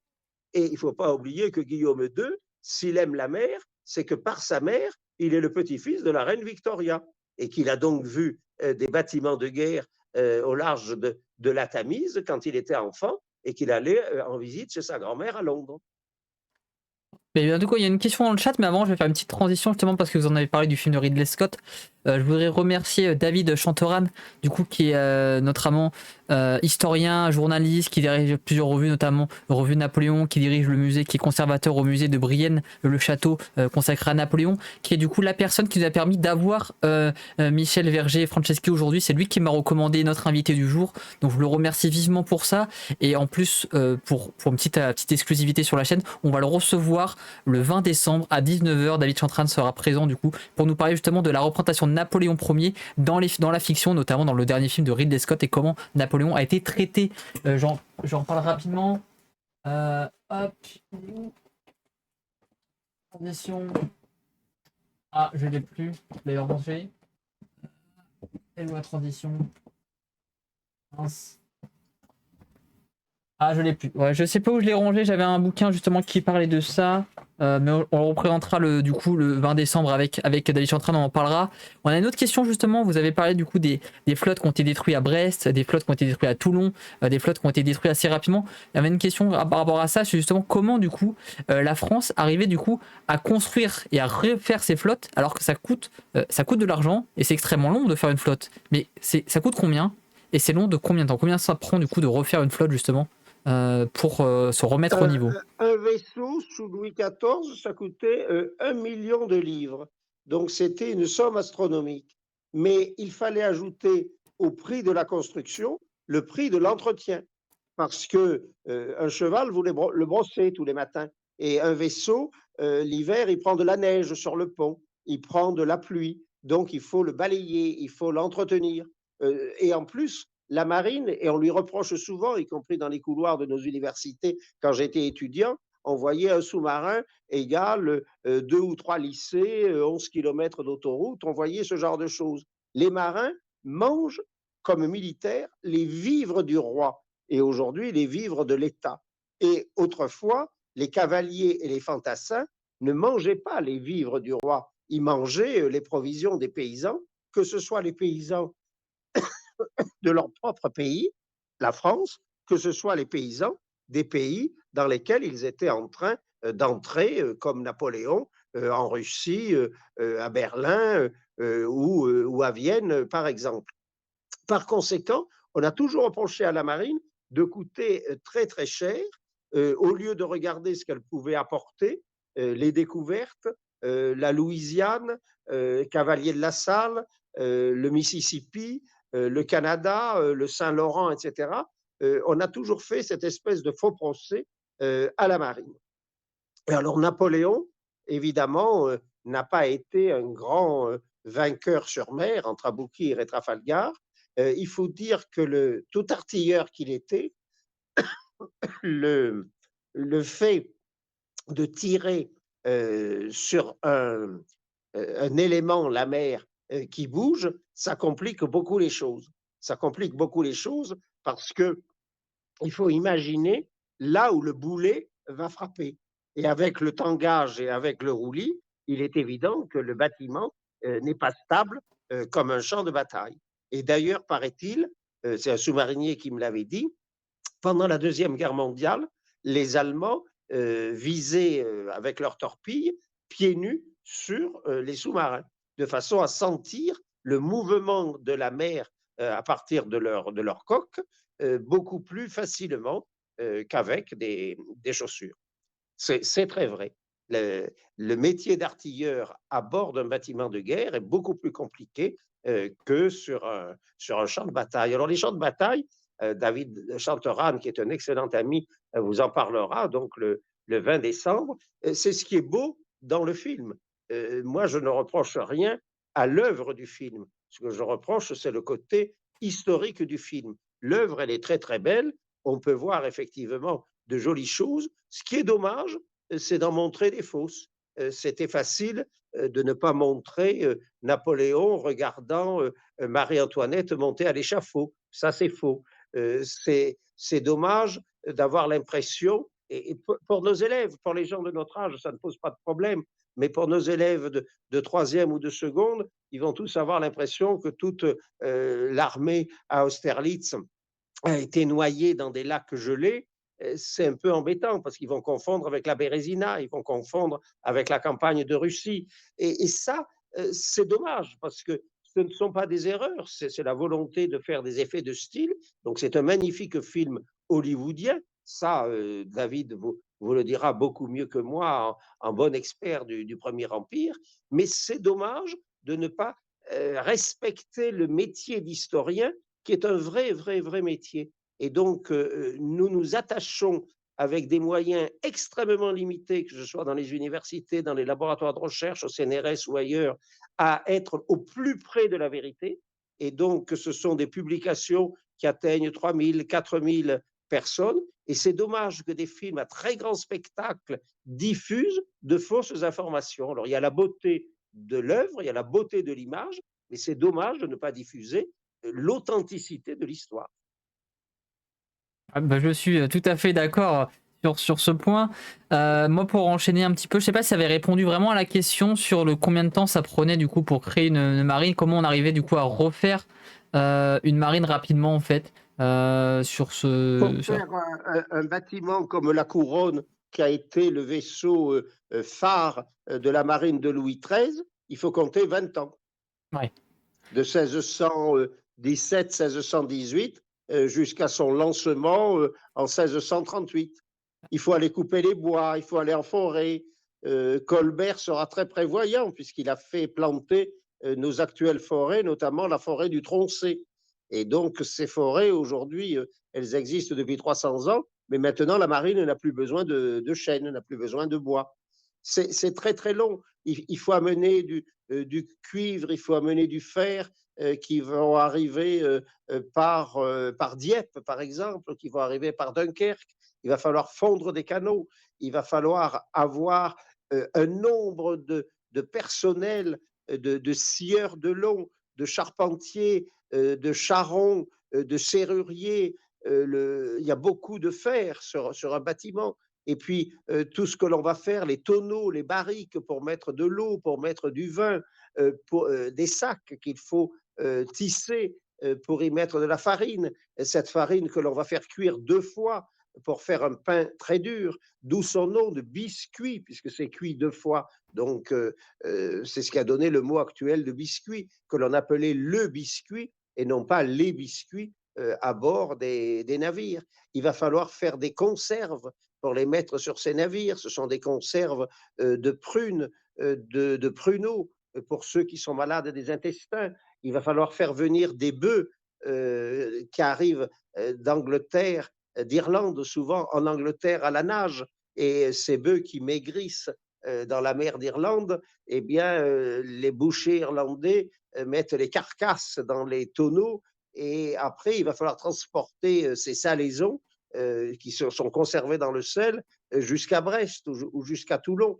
Donc, il y a toute une organisation du royaume. On dit toujours qu'en France, il y a 50 000 marins et en Angleterre 70 000, mais ça fait vivre beaucoup plus de gens. Ceux qui transportent le fromage de Gruyère depuis Chambéry, ceux qui transportent le vin, qui est toujours du vin de Bordeaux pour les matelots de Toulon à partir de Bordeaux, c'est tout un royaume qui avait un objectif et qui travaillait pour être la première puissance du monde.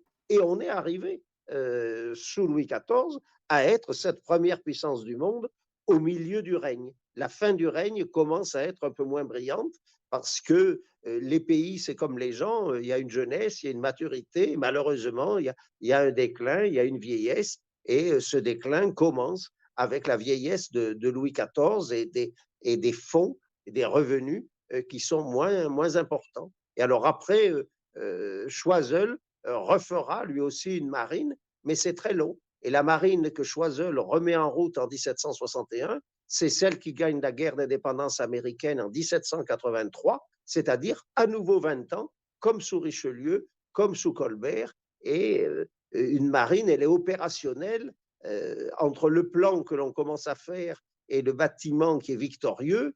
Vous avez 2 décennies entre Choiseul et le maréchal de Castres. Merci pour les éclaircissements. Je pense que ça répond à la question qui était posée. Justement, ça m'amène à une question sur ça. Si on résume un petit peu ce qu'on s'est dit, qu'est-ce qu'il est primordial peut-être de savoir sur la marine française? Quels sont les éléments primordiaux à savoir pour ceux qui veulent retenir, quels sont les éléments essentiels qu'on devrait retenir? Alors, l'élément peut-être essentiel, c'est que en France, on part d'un parti pris, les Anglais sont très bons et les Français sont mauvais. Et donc, on part d'une idée fausse, que la Royal Navy nous aurait toujours enfoncés. C'est pour ça que j'ai fait une biographie d'Abraham Duquesne il y a fort longtemps, il y a 30 ans, qui avait eu d'ailleurs tous les prix, le prix du musée de la Marine, le prix Neptunia, le prix de l'Acoram. J'avais été très flatté, 7000 officiers de réserve de l'armée de mer, le prix de la Société de géographie, etc. Abraham Duquesne, c'est 60 ans de mer, zéro défaite. De 1626 jusqu'à la révocation de l'édit de Nantes, il a été obligé de quitter la marine parce qu'il était protestant, mais c'est le seul Français à être exclu de la révocation de l'édit de Nantes à cause de toutes les victoires qu'il a pu avoir. Et donc Louis XIV lui a permis de rester en France, alors qu'il ne l'a pas permis, par exemple, à un soldat de terre qui était le maréchal de Schomberg, qui est parti, lui, du côté britannique et qui se battra d'ailleurs contre Louis XIV à la bataille de la Boîne en 1690, eh bien, Abraham Duquesne, huguenot, a eu le droit de célébrer son culte chez lui jusqu'à sa mort en 1688 en raison des grandes victoires qu'il avait obtenues et du fait qu'il avait tué Michel de Ruyter, le plus grand marin du XVIIe siècle, dans les eaux de Sicile et de Syracuse en 1676. Et donc, c'est vraiment un des très grands héros du XVIIe siècle avec Colbert notamment. Et donc, c'est à peu près ce qu'il faut retenir, c'est que on a Tourville qui est victorieux à la bataille de Bévesier. Bon, il n'a pas exploité la bataille parce qu'il est toujours malade, il est toujours souffreteux. À Barfleur, il s'est battu à 1 contre 2, il s'est très bien défendu. Évidemment, en 1692, quelques jours après Barfleur, bon, c'est la défaite de la Hougue, mais on a des gens comme Jean Bart qui ont été d'une utilité extraordinaire, qui est allé chercher les blés qui se trouvaient en Norvège, le convoi de blé acheté par Louis XIV, dont les Anglais s'étaient emparés.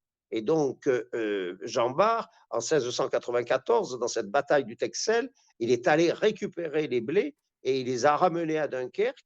Et Louis XIV a fait frapper une médaille, la France sauvée de la famine grâce à Jean Bart. Et Duguay-Trouin également, la course, c'est évidemment un peu la marine du pauvre. Hein, la course, c'est pas la marine d'État, mais elle fait de grands ravages sur le commerce britannique. Et c'est encore le cas de Surcouf dans l'océan Indien dans les années 1801, la prise du Kent, jusqu'à Waterloo, hein, jusqu'en 1815. Et en France, on a une trop mauvaise image de la marine française qui nous a laissé des traités de médecine, la première école d'anatomie qui a été créée par un médecin de marine, le docteur Cochon-Dupuis, dans l'hôpital actuel de Rochefort. La marine, elle nous a laissé aussi des tableaux merveilleux qui sont dans ce musée de la marine qui vient de réouvrir, qui sont les tableaux de Joseph Vernet, qui représentent tous les beaux ports d'époque Louis XV, Toulon notamment, Brest, également les tableaux et les gravures, les dessins d'Ozanne, de Nicolas Ozanne. On doit beaucoup de choses à la marine française, beaucoup plus que ce qu'imaginent les Français. J'ai même fait une émission pour Canal Académie, pour l'Académie française, sur Tintin et la marine, Le capitaine Haddock est un personnage qui est connu de tout le monde et qui était d'ailleurs un très beau personnage, qui incarnait très très bien le capitaine bourru, barbu et qui jurait tous les mots cédés, cornichon diplômé, ce genre de choses. C'était très drôle. Effectivement. Et moi, ça m'amène à une question, en tout cas merci pour les réponses, qui est assez intéressante. Justement, on a parlé de Surcouf, on a parlé aussi du Guestroin, ces différents personnages. Est-ce qu'on pourrait peut-être faire une différence pour ceux qui connaissent pas forcément, qui sont pas affiliés à ces différences, entre la guerre de course et la guerre de ligne, entre l'armée peut-être la royale, comme on l'appelle l'armée française, et du coup cette armée de course plutôt de corsaires? Oui, la marine d'État, qui est la marine royale, est une marine un peu comme aujourd'hui un fonctionnaire. Le terme est tout à fait anachronique, mais un capitaine des vaisseaux du roi gagnait 2400 livres par an, un lieutenant de vaisseau 1000, et ceci de 1689 jusqu'à la Révolution, jusqu'en 1786. Donc c'était des gens qui prenaient des risques énormes, qui faisaient des campagnes énormes, qui restaient éloignés de chez eux très longtemps, pour des traitements qui sont comparables finalement avec un professeur du secondaire, voire un professeur d'université ou un directeur de recherche du CNRS aujourd'hui. Le corsaire, comme Abraham Duquesne, qui a été corsaire avant d'être officier de la marine du roi, en une prise, il pouvait gagner 50 000 livres, c'est-à-dire gagner 50 ans de la solde d'un lieutenant de vaisseau, c'est-à-dire d'un bonhomme entre 25 ans et 75 ans. Et donc, les risques étaient à peu près les mêmes. Les combats bon, à l'abordage, les combats au boulet, les canonnades. Bon. Et il valait mieux, à la limite, être corsaire, on pouvait s'enrichir. Surcouf, qui meurt en 1827 à l'âge de 54 ans, il laisse une fortune qui est égale à 5 fois le château de Combourg. C'est considérable. Ce n'est pas le cas d'un capitaine de vaisseau retiré du service qui a une pension relativement modeste et 4 ou 5 fils à élever, et un fils qui est garde de la marine doit recevoir de son père une pension de 400 livres par an pour faire ses études. Et si vous êtes un lieutenant de vaisseau avec une pension de 800 livres par an, que vous avez 2 fils, eh ben, si vous donnez 400 à chacun, il ne reste pas un centime pour l'épouse, pour les filles et pour manger tout simplement au quotidien. Donc la marine était un corps qui faisait beaucoup pour un salaire, un traitement. À l'époque, on disait des appointements plutôt que des émoluments, pour des appointements très faibles. La marine corsaire, elle, si ça réussissait, les Malouins en particulier, les Capres dunkerquois, étaient des gens qui pouvaient s'enrichir. Et c'est là que on met chapeau bas, je trouve, face à Jean Bart ou à Du Guestroin, qui ont préféré quitter la course pour aller servir l'État. Et c'est la raison pour laquelle je suis peut-être un peu grincheux contre mon Surcouf, parce que Surcouf n'est pas allé servir l'État. Et donc la fameuse phrase que l'on prête à Surcouf, à qui un Anglais aurait dit nous battons pour l'honneur et vous vous battez pour l'argent, Surcouf aurait répondu chacun de nous se bat pour ce qu'il n'a pas. Mais je n'ai trouvé aucune trace, évidemment, dans les archives de cette phrase. Mais par contre, ce que j'ai trouvé, c'est que les officiers de la marine d'État pensaient ça de Surcouf. Et en particulier le gouverneur dans l'océan Indien, qui était monsieur de Caen, le gouverneur français dans l'océan Indien, à Port-Louis, eh bien, écrivait lui-même à Napoléon, monsieur Surcouf, c'est quelqu'un qui se bat pour lui, pour sa fortune, pour ses enfants. Et c'est vrai que c'est un homme de 50 ans qui est un vrai bourgeois balsacien, qui possède des châteaux absolument partout, des centaines d'hectares, à peu près 1000 hectares en Normandie et en Bretagne, et qui fait une fortune considérable. Et je publie justement dans ce Surcouf à la fois l'inventaire après décès de Jean Bart, qui est très modeste. Les enfants de Jean Bart vont vendre la succession, ça ne va pas beaucoup les enrichir. La succession de Du Guestroin, qui lui aussi a quitté la course pour servir le roi, Et c'est ce qui m'a un peu dérangé dans Surcouf, c'est qu'il n'est pas à Aboukir, il n'est pas à Trafalgar, et il laisse quand même une fortune considérable, mais qui est une fortune personnelle. Alors c'est le droit de tout le monde de s'enrichir, mais c'est la raison pour laquelle Arthur Chevalier, qui est le directeur de la collection, a trouvé un très bon titre qui était et qui est la fin du monde corsaire, parce que je ne voulais pas un titre qui aurait été le roi des corsaires, parce que le roi des corsaires, c'est pas gentil. C'est pas gentil pour Jean Bart, c'est pas gentil pour Duquesne, c'est pas gentil pour Duguay-Trouin, qui ont fait beaucoup plus de choses pour le pays, Surcouf ayant fait surtout beaucoup de choses finalement pour sa famille, le frère baron Surcouf et cette dynastie qui existe toujours aujourd'hui. J'ai eu le grand privilège de rencontrer des Surcouf, que ce soit à Saint-Malo cet été, puisque j'étais invité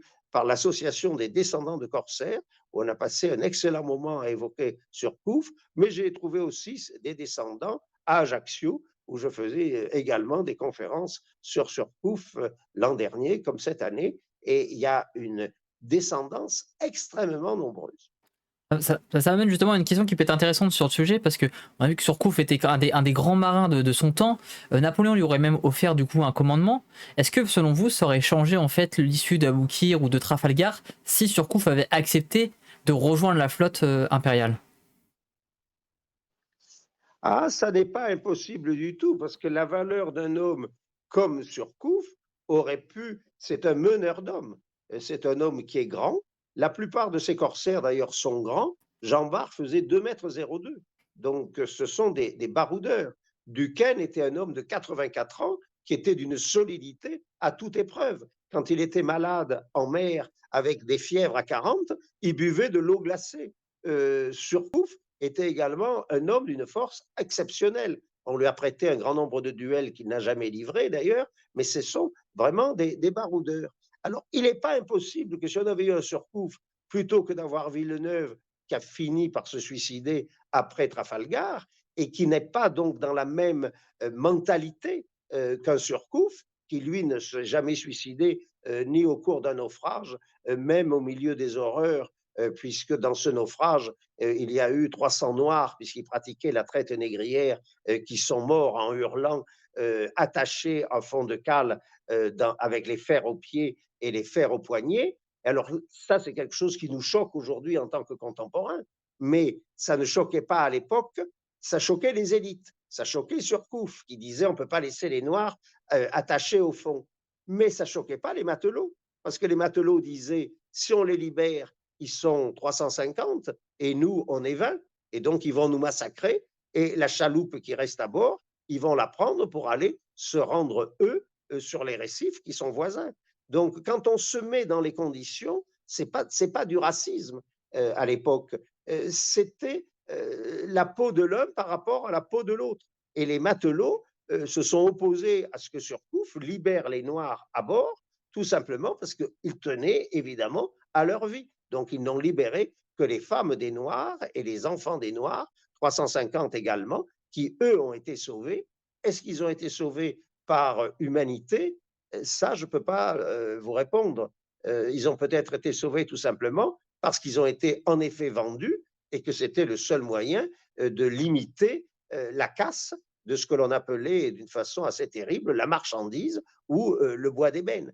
Mais c'est évident qu'un chef comme Surcouf, à Aboukir, par rapport à Luce de Casabianca qui s'est conduit en héros, mais il s'est conduit en héros qui a trouvé la mort. Et quelqu'un comme Louis XIV disait un officier n'est pas fait pour trouver la mort. Je préfère un officier vivant à un officier mort. Jamais les rois de France n'ont obligé un capitaine de vaisseau à couler sur son navire, contrairement à ce que l'on croit aujourd'hui. Et quand on a dit à Louis XIV en 1643, qui était petit, que M. de Cangé, Hercule de Cangé, avait coulé sur son vaisseau, il n'a pas trouvé que c'était une bonne idée. Il dit on ne doit pas se donner la mort volontairement. Donc c'est possible qu'un homme comme Surcouf ait pu changer le cours des choses. Quand on voit la pugnacité d'un Duguay-Trouin, qui était le cousin de la grand-mère de Surcouf, c'était des gens qui avaient d'ailleurs des morts sur les bras à bord au moment des mutineries. Quand il y avait une mutinerie, il fallait bien la réprimer Et du Guet-Trouin, il lui est arrivé de tuer un ou deux mutins. Et on se comportait avec les mutins parfois avec une cruauté bien plus grande d'ailleurs dans la Royal Navy que dans la marine française. Très bien, bah, merci pour la réponse pour la réponse. J'aurais bien une question peut-être plus portée sur l'avenir. Quel est du coup peut-être l'avenir de la marine française aujourd'hui? On parle beaucoup, bon, on a l'histoire des sous-marins, l'armée avec les CNLE, etc. Quel est du coup pour vous, selon vous, du coup l'avenir qu'a la marine française dans la France d'aujourd'hui? Alors la marine a toujours eu plusieurs missions. Elle a une mission scientifique et celle-ci bon, reste importante. On pense à des officiers ou à d'anciens officiers de marine comme Cousteau qui était là avec son bonnet rouge et la Calypso. Son bonnet rouge, il le portait en souvenir des bagnards des galères de Toulon. Là aussi, on est inscrit tout à fait dans la tradition. Donc, ce que l'on espère dans une situation qui est extrêmement difficile entre l'Ukraine et puis la Russie, qui a toujours voulu accéder aux mers chaudes, qui a toujours voulu accéder à la Crimée et donc aux opérations spéciales d'aujourd'hui, quand on pense à ce qui se passe en Israël et ce qui se passe dans le Moyen-Orient, donc en Palestine, ce que l'on peut souhaiter, mais c'est plutôt un vœu, une espérance, c'est que la marine ne soit pas réimpliquée dans des guerres comme en 14-18 ou en 39-45. C'est donc évidemment un vœu pieux et on espère que son rôle scientifique dans les 50 ans qui suivront sera toujours égal à ce qu'il était à celui du temps de la Pérouse, de d'Entrecasteaux, où les marins allaient mesurer la longitude, allaient même trouver la longitude. En 1635, Samuel Champlain disait « Dieu ne permettra jamais à l'homme de pouvoir calculer la longitude ». Donc on espère que son rôle va rester un rôle scientifique de première importance et que son rôle militaire restera surtout un rôle de dissuasion et non pas un rôle d'action. Et on voit heureusement notre porte-avions toujours en alerte, nos sous-marins, nos différents bâtiments et nos officiers en alerte, en espérant qu'ils ne vont pas passer ou être contraints de passer dans des actions qui risquent d'ébranler un monde qui en ce moment paraît de plus en plus malheureusement déboussolé. En tout cas, merci à vous. Je vois qu'il nous reste 15 minutes environ pour conclure. Alors avant de conclure sur quelques mots, je pense que je vais vous poser quelques questions de fin d'échange que j'aime bien poser à mes invités que j'arrive parce qu'on va devoir enchaîner sur le prochain Vigator de Poction. J'espère que vous passez un bon moment à bord du Flow d'Histoire, les amis. N'hésitez pas à nous dire ce que vous pensez de nos échanges, si vous avez des dernières questions à poser. Première question du coup de fin d'échange avec vous. Est-ce que vous avez une citation, un mantra de vie qui vous représente ou en rapport ou non avec le sujet à nous partager? Alors, quand j'étais enfant et que je faisais du latin, puisqu'à ma génération, on faisait du latin à partir du deuxième trimestre de la sixième et puis du grec à partir du deuxième trimestre de la quatrième, il y avait un mot que j'avais beaucoup aimé de Trajan et je me suis dit, il avait raison, s'il ne faisait rien de la journée, il disait diem perdidi, j'ai perdu ma journée. Et donc, je crois que depuis mes 12 ans, en 1963, j'ai toujours fait en sorte de ne pas pouvoir dire diem perdidi le soir. Et donc, les gens me disent, mais vous écrivez beaucoup et tout. J'avais beaucoup aimé François Mauriac quand je devais avoir 14 ou 15 ans. Mes parents venaient d'acheter la télévision et on lui disait, mais enfin, vous avez écrit. Il disait, oui, j'écris 10 pages par jour. Et donc, j'ai essayé de faire la même chose depuis mes 22 ans. Et donc, c'est vrai que c'est une discipline sur des sujets maritimes, corses. J'ai essayé de faire ça, donc pour ne pas dire diem perdidi. C'est bien, parfait, bah continuez comme ça. En tout cas, je pense que c'est un bon mantra, c'est une bonne organisation, il y a autant un bon rythme quotidien. Est-ce que vous avez peut-être maintenant, on a parlé un petit peu, une lecture à nous partager sur le sujet pour ceux qui voudraient en savoir un petit peu plus sur nos propos qu'on vient d'échanger? Alors, sur le surcouf, sur. Alors, c'est vrai que bon, Ma biographie m'a beaucoup plu. Je ne pensais pas faire un surcouf au départ, mais en 1969, j'avais 18 ans. Mon grand-père m'avait amené à Ajaccio pour assister, il y avait Pompidou à l'époque sur le balcon, au bicentenaire de la naissance de Napoléon. Et pour la naissance de Napoléon, Napoléon était un grand homme. C'était le code civil, les universités, tout ce que l'on a dit tout à l'heure, le Sénat, etc. Et en 2021, j'ai été beaucoup choqué par le bicentenaire de la mort de Napoléon, parce qu'on me disait, pourquoi vous vous intéressez à Napoléon? Il a rétabli l'esclavage. Et donc, il fallait montrer ce que était la réalité de cet esclavage. Et Surcouf, c'est un personnage qui paraît absolument incroyable, puisqu'il fait partie de ce que l'on appelle les élites éclairées. Il appartient à une loge maçonnique, il appartient même à tout un réseau maçonnique qui est celui de l'océan Indien. Ce sont les mêmes familles, son oncle est vénérable d'une loge, et pourtant il est capitaine négrier. Donc c'était vraiment antinomique. Et donc, ça permettait de mieux expliquer que n'importe quoi. On est 20 ans avant Victor Schœlcher, il meurt 20 ans avant 1848, et donc le personnage de Surcouf permettait d'expliquer que Napoléon, si on dit qu'il a rétabli l'esclavage, c'est vrai, mais en partie seulement. Moi, je préfère dire Napoléon a été contraint de rétablir l'esclavage. Pourquoi contraint? Parce qu'on était dans une société dès l'époque qui était amatrice de café. Les cafetières apparaissent, de chocolat, les chocolatières apparaissent, les guéridons, qui sont les ancêtres de nos tables de salon. Aujourd'hui, si vous allez dans un musée, vous ne voyez jamais un guéridon Henri IV. Nos fauteuils, qui sous Napoléon III encore, avaient deux roulettes à l'avant, tout simplement pour s'approcher de la cafetière et des tasses qui se trouvaient sur le dit guéridon. C'est-à-dire que les ébénistes qui travaillaient notamment le bois de rose, les marbriers qui mettaient une planche de marbre sur un guéridon ou une commode pour que la goutte du goulot de la cafetière, ou du bec de la cafetière ou de la chocolatière ne tache pas le bois.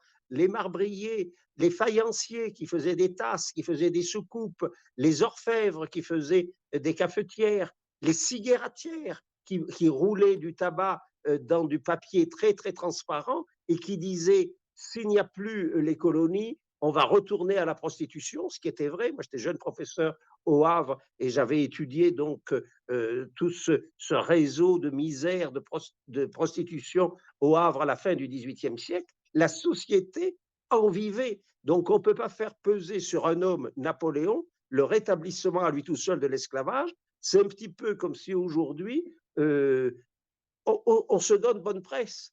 Mais dans 300 ans, on dira, regardez tous ces Occidentaux, ils utilisaient des téléphones portables comme nous deux en ce moment, qui sont fabriqués dans des pays qu'on appelait ceux du tiers-monde et qui gagnent 30 € par mois. Et par conséquent, nous aussi, nous serons considérés comme esclavagistes. Et donc, je crois qu'il faut un peu balayer devant notre porte avant de condamner le passé, avant de le comprendre. Ah, merci, on va essayer d'enchaîner parce qu'il nous reste que 10 minutes avant de devoir rendre l'antenne. Est-ce que vous avez peut-être... quelle est votre personnalité historique, politique favorite, vivante ou morte? Alors évidemment, comme tous les gens de ma génération, parce que je l'ai vu quand j'avais 12 ans dans les rues de Toulon, c'est le général de Gaulle. Il est évident que de Gaulle crève l'écran et que ceci se fait d'ailleurs au détriment de tous les successeurs. On a le même phénomène avec de Gaulle qu'on a eu après Henri IV. Après Henri IV, Louis XIII faisait très effacé. Après Louis XIV, Louis XV, c'était le parc au cerf, c'était pas du tout le roi cavalier combattant. Et après une grande personnalité, Napoléon le Grand, Louis XIV le Grand, Henri IV le Grand, on a dit le grand Charles pour de Gaulle, eh bien les autres paraissent toujours petits jusqu'à ce que réapparaisse un jour un autre personnage qui devient un Alexandre le Grand, etc. Et donc, c'est vrai que la personnalité parce que je l'ai vu avec sa haute stature de 2 mètres de haut marcher sur le boulevard de Strasbourg devant mon lycée quand j'étais en sixième. De Gaulle, venu à Toulon, qui est revenu à Toulon dans une ambiance d'ailleurs maritime au moment du naufrage ou de la disparition, c'est plus juste, du sous-marin La Minerve, par exemple, et qui est allé déjeuner très courageusement à l'endroit où La Minerve avait coulé sur un autre sous-marin. C'est une figure exceptionnelle pour son siècle. Alors auparavant, des gens comme Louis XIV ou Napoléon sont aussi des personnages absolument exceptionnels, mais moins vivants qu'un de Gaulle que l'on écoutait, je dirais presque religieusement sur les premiers postes de télévision dans les années 58, lorsqu'il accède très tardivement au pouvoir à l'âge de 68 ans, ce qui donne beaucoup à réfléchir d'ailleurs. Et il a quitté le pouvoir quand j'étais en terminale, je passais mon bac en 69. C'est vraiment une personnalité hors du commun. Bien, merci. Quel est du coup le conseil que vous aurez à donner pour ceux qui nous écoutent? Un conseil en rapport avec ce qu'on a écouté ou un conseil général? Ah ben, moi, je dirais aux jeunes notamment qui nous écoutent, c'est que ce qui rend l'histoire formidable, c'est la vérité. D'où un petit peu ce que je disais tout à l'heure au sujet du film sur Napoléon ou sur d'autres films. Alors c'est vrai qu'Alexandre Dumas a beaucoup brodé. C'est vrai qu'aujourd'hui, tous les touristes qui arrivent au Château d'If sont persuadés que le masque de fer était enfermé au Château d'If, alors qu'il n'y a jamais mis les pieds. Il était enfermé à l'île Sainte-Marguerite en face de Cannes, il était enfermé à Pignerol, il était enfermé à Exilles, il est mort à la Bastille. L'authenticité, je trouve qu'elle a toujours plus de poids que le roman. Napoléon, parlant de sa vie, disait ma vie est un roman. Bon, c'est vrai, mais justement, c'est parce qu'elle n'est pas un roman qu'elle sort du lot. C'est un destin, c'est pas du tout un roman, et c'est des choses qu'on ne peut pas imaginer.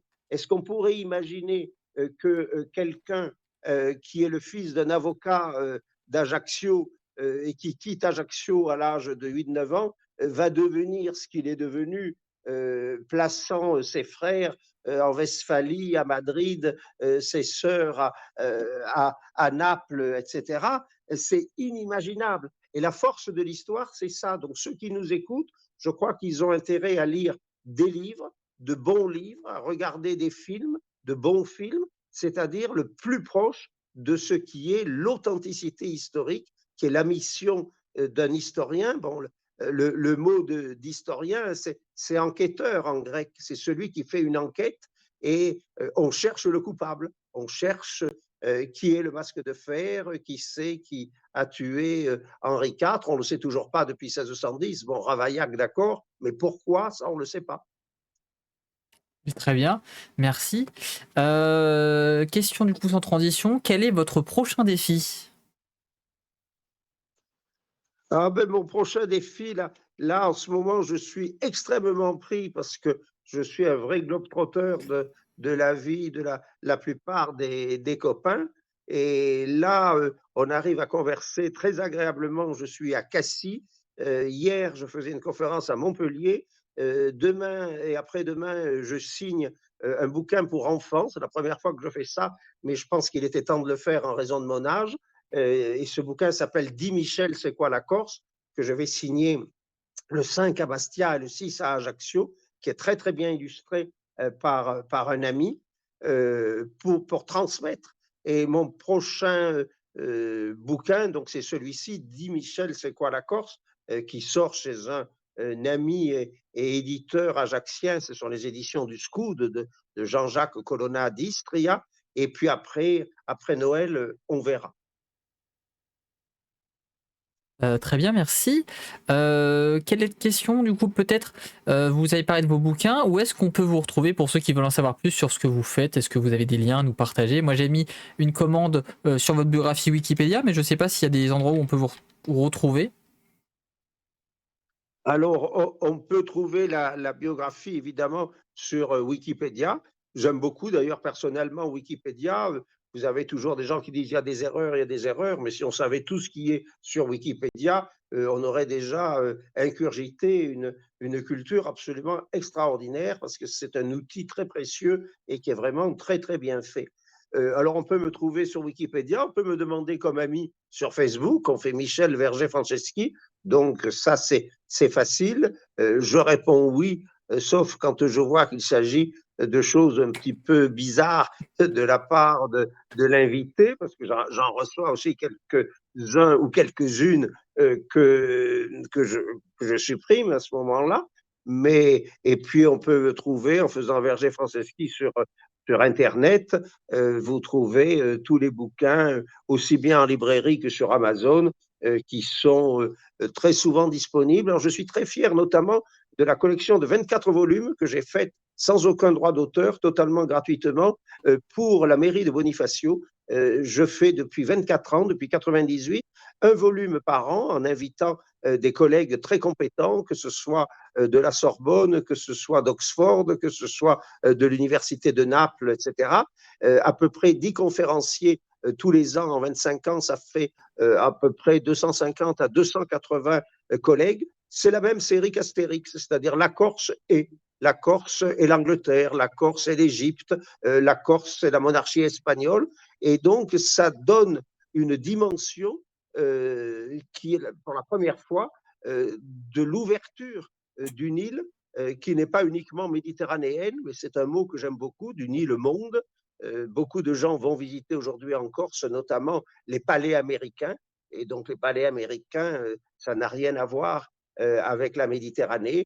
Il ne faut pas oublier que le président du Venezuela était Bastier il y a quelques années. Le vice-président était également Cap-Corsin. Et donc, qu'un tout petit territoire peut avoir, comme Napoléon, un destin qui le dépasse et qui est là aussi hors du commun.